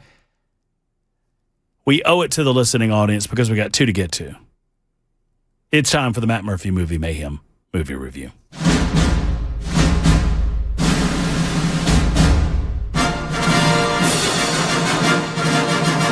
Super Talk 99.7 WTN. Ladies and gentlemen, it's time for Matt Murphy Movie Mayhem. Matt Murphy and Jackson Williams. I feel like we need to add a little something there. I always talk about just a little flow music there. I feel like a little flow music would work there. I'm not calling you out. You do a great, Jackson, you do such great work. I just feel like this would add to the experience in the environment. Let's talk movies from 1987. We'll start with this one because I feel like there's a bit more controversy involving this fabulous film, starring Nicolas Cage, John Goodman, and Holly Hunter, and a bunch of others. It's the fabulous film Raising Arizona. Jackson, just go ahead and tell us why you hated this movie so much. It felt like it should have been a heist movie rather than we stole the baby in the first 5 minutes. The most interesting thing happens in the first 5 minutes. Mm-hmm. They steal the baby. Mm-hmm. And then they're just kind of dealing with it the rest of the movie. Yes, that's the consequences of their actions. And, there's the big scary guy. Yes, the bounty hunter fella. You've got flies. And then there's John Goodman, who breaks out of jail with his brother. With his little brother. Sometimes who I think was dumb or something. Sometimes against the menstrual cramp real hard. That's what the guy in the prison said. I just didn't find any part of this funny.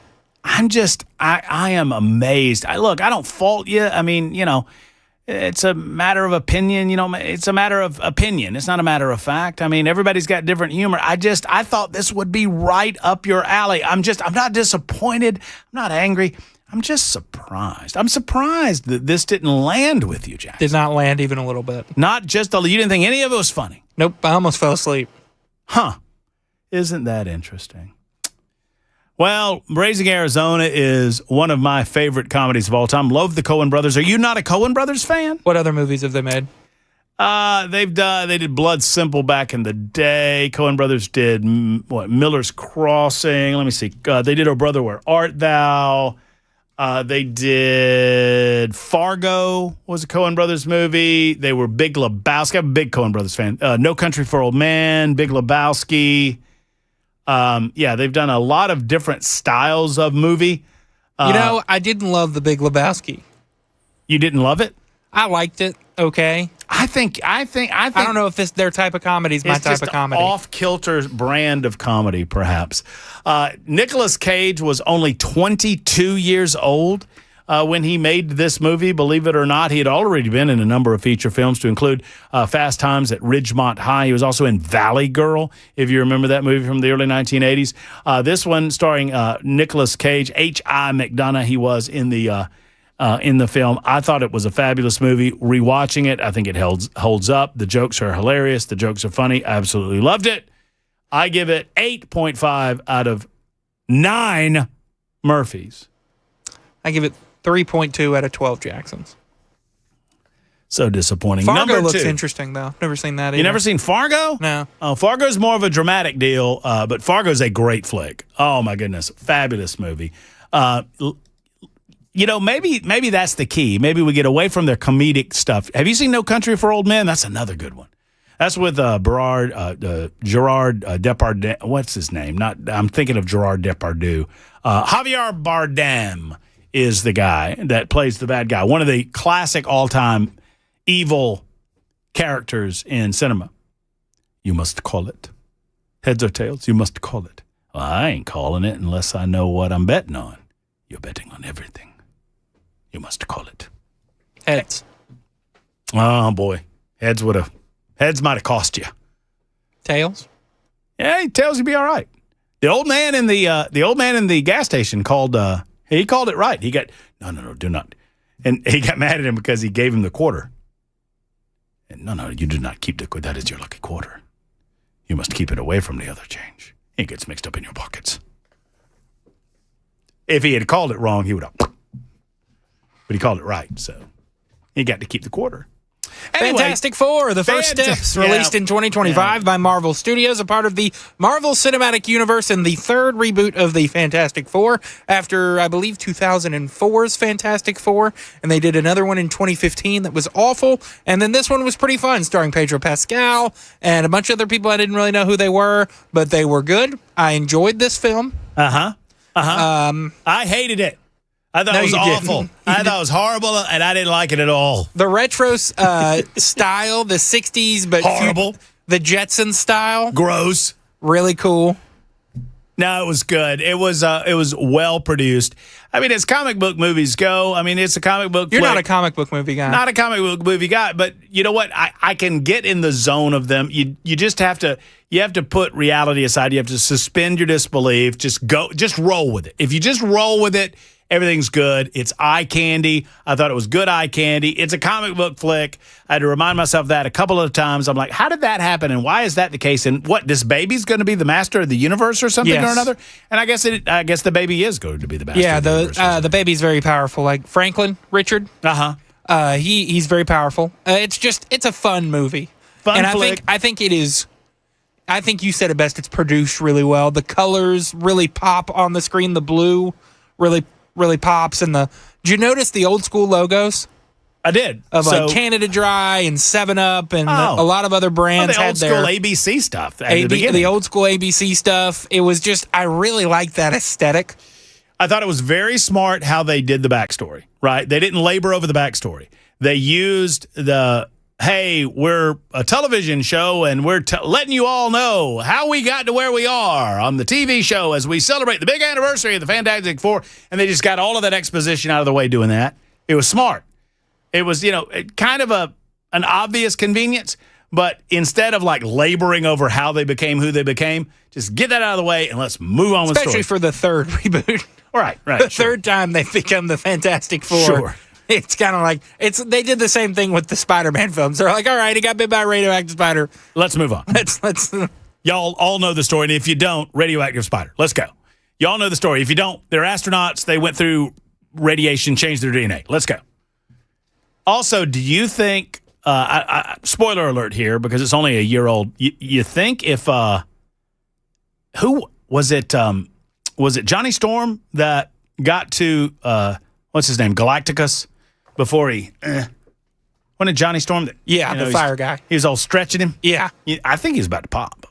I don't know if he can pop. I think I think old Stretch was about to pop there. I think he was about to be naked at the very least. Sure, the suit was kind of popping. I enjoyed it. It is eye candy. I'm gonna say it's a 7 out of 9.9 Murphys. I was also gonna go. I was gonna go 8 out of 11. 8 out of 11 Murphys or Jacksons. There you go. That's the Matt Murphy Movie Mayhem movie review for this Monday. After we watched not one but two films over the weekend, people on the Super Text line are slack-jawed in their amazement that Jackson doesn't like Raising Arizona. I don't know what to do with it, folks. The man's taste is the man's taste. He said he hated the film. What this says about him, I'll leave it for you to decide. We'll get to Sandy's call and Susan's call after this on Super Talk.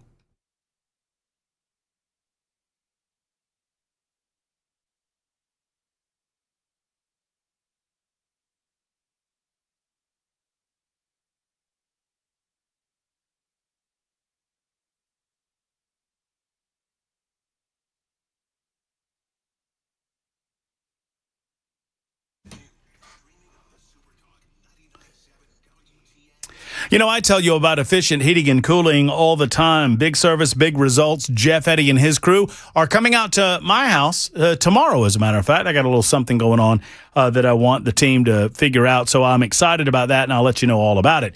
But I thought maybe a customer testimonial was in store. I got this today at 3:59 this afternoon. A friend of the show, a listener to the show, said this. This weekend, my AC wasn't cooling properly. I called Efficient this morning at 10 a.m. The lovely lady, that's Kelly, by the way, the lovely lady who answered said she had a tech in the area and would call him to see if he could work me into the schedule. She called back. She said, hey, he can be there between 2 and 4. He got here at 2:30, diagnosed my problem, fixed the problem, was done by 3. His name was Roger, and your show was playing on the radio. I told him you're a great spokesperson for the company, and he said, yeah, I've been to Matt's place a couple of times. He's a nice guy. I said, are we talking about the same guy? Just kidding. LOL. No, Roger is a fabulous guy, and he did come out and diagnose my issue with my big 5-ton in February. He had to deliver the sad news to me. I'm glad that you had better news, and I'm glad that you've got the AC back up and running again. If you have an issue with your AC, never you fear. EfficientHVAC.net. EfficientHVAC.net, or give a call, 615-784-4424, 784-4424 for Efficient.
The Wellness Institute of Nashville is a serious company with serious pain relief in mind.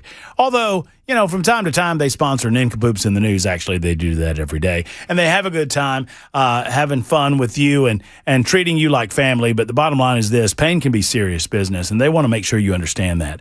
Dr. Kevin, Dr. Ashley, and the rest of the crew at the Wellness Institute, they're fun-loving people, and they want you to get out and have a good time, too, which is why they're invested in eliminating the pain. Pain is bad. They have my seal of approval as a result. It's epic healing, right? So they do the $33 spinal decompression special with every visit that you make in 2026. They've got Medical Bay One. They got the Hydrowave technology, the eStem technology. It's all designed to help you eliminate the pain, to accelerate healing, to heal better, to heal faster, and not to hurt without having to take pills, without having to block it with needles, without having to consider surgery. That is what we're talking about. So go to painisbad.com, painisbad.com, or call 615-246-5009, 246-5009 for the Wellness Institute of Nashville.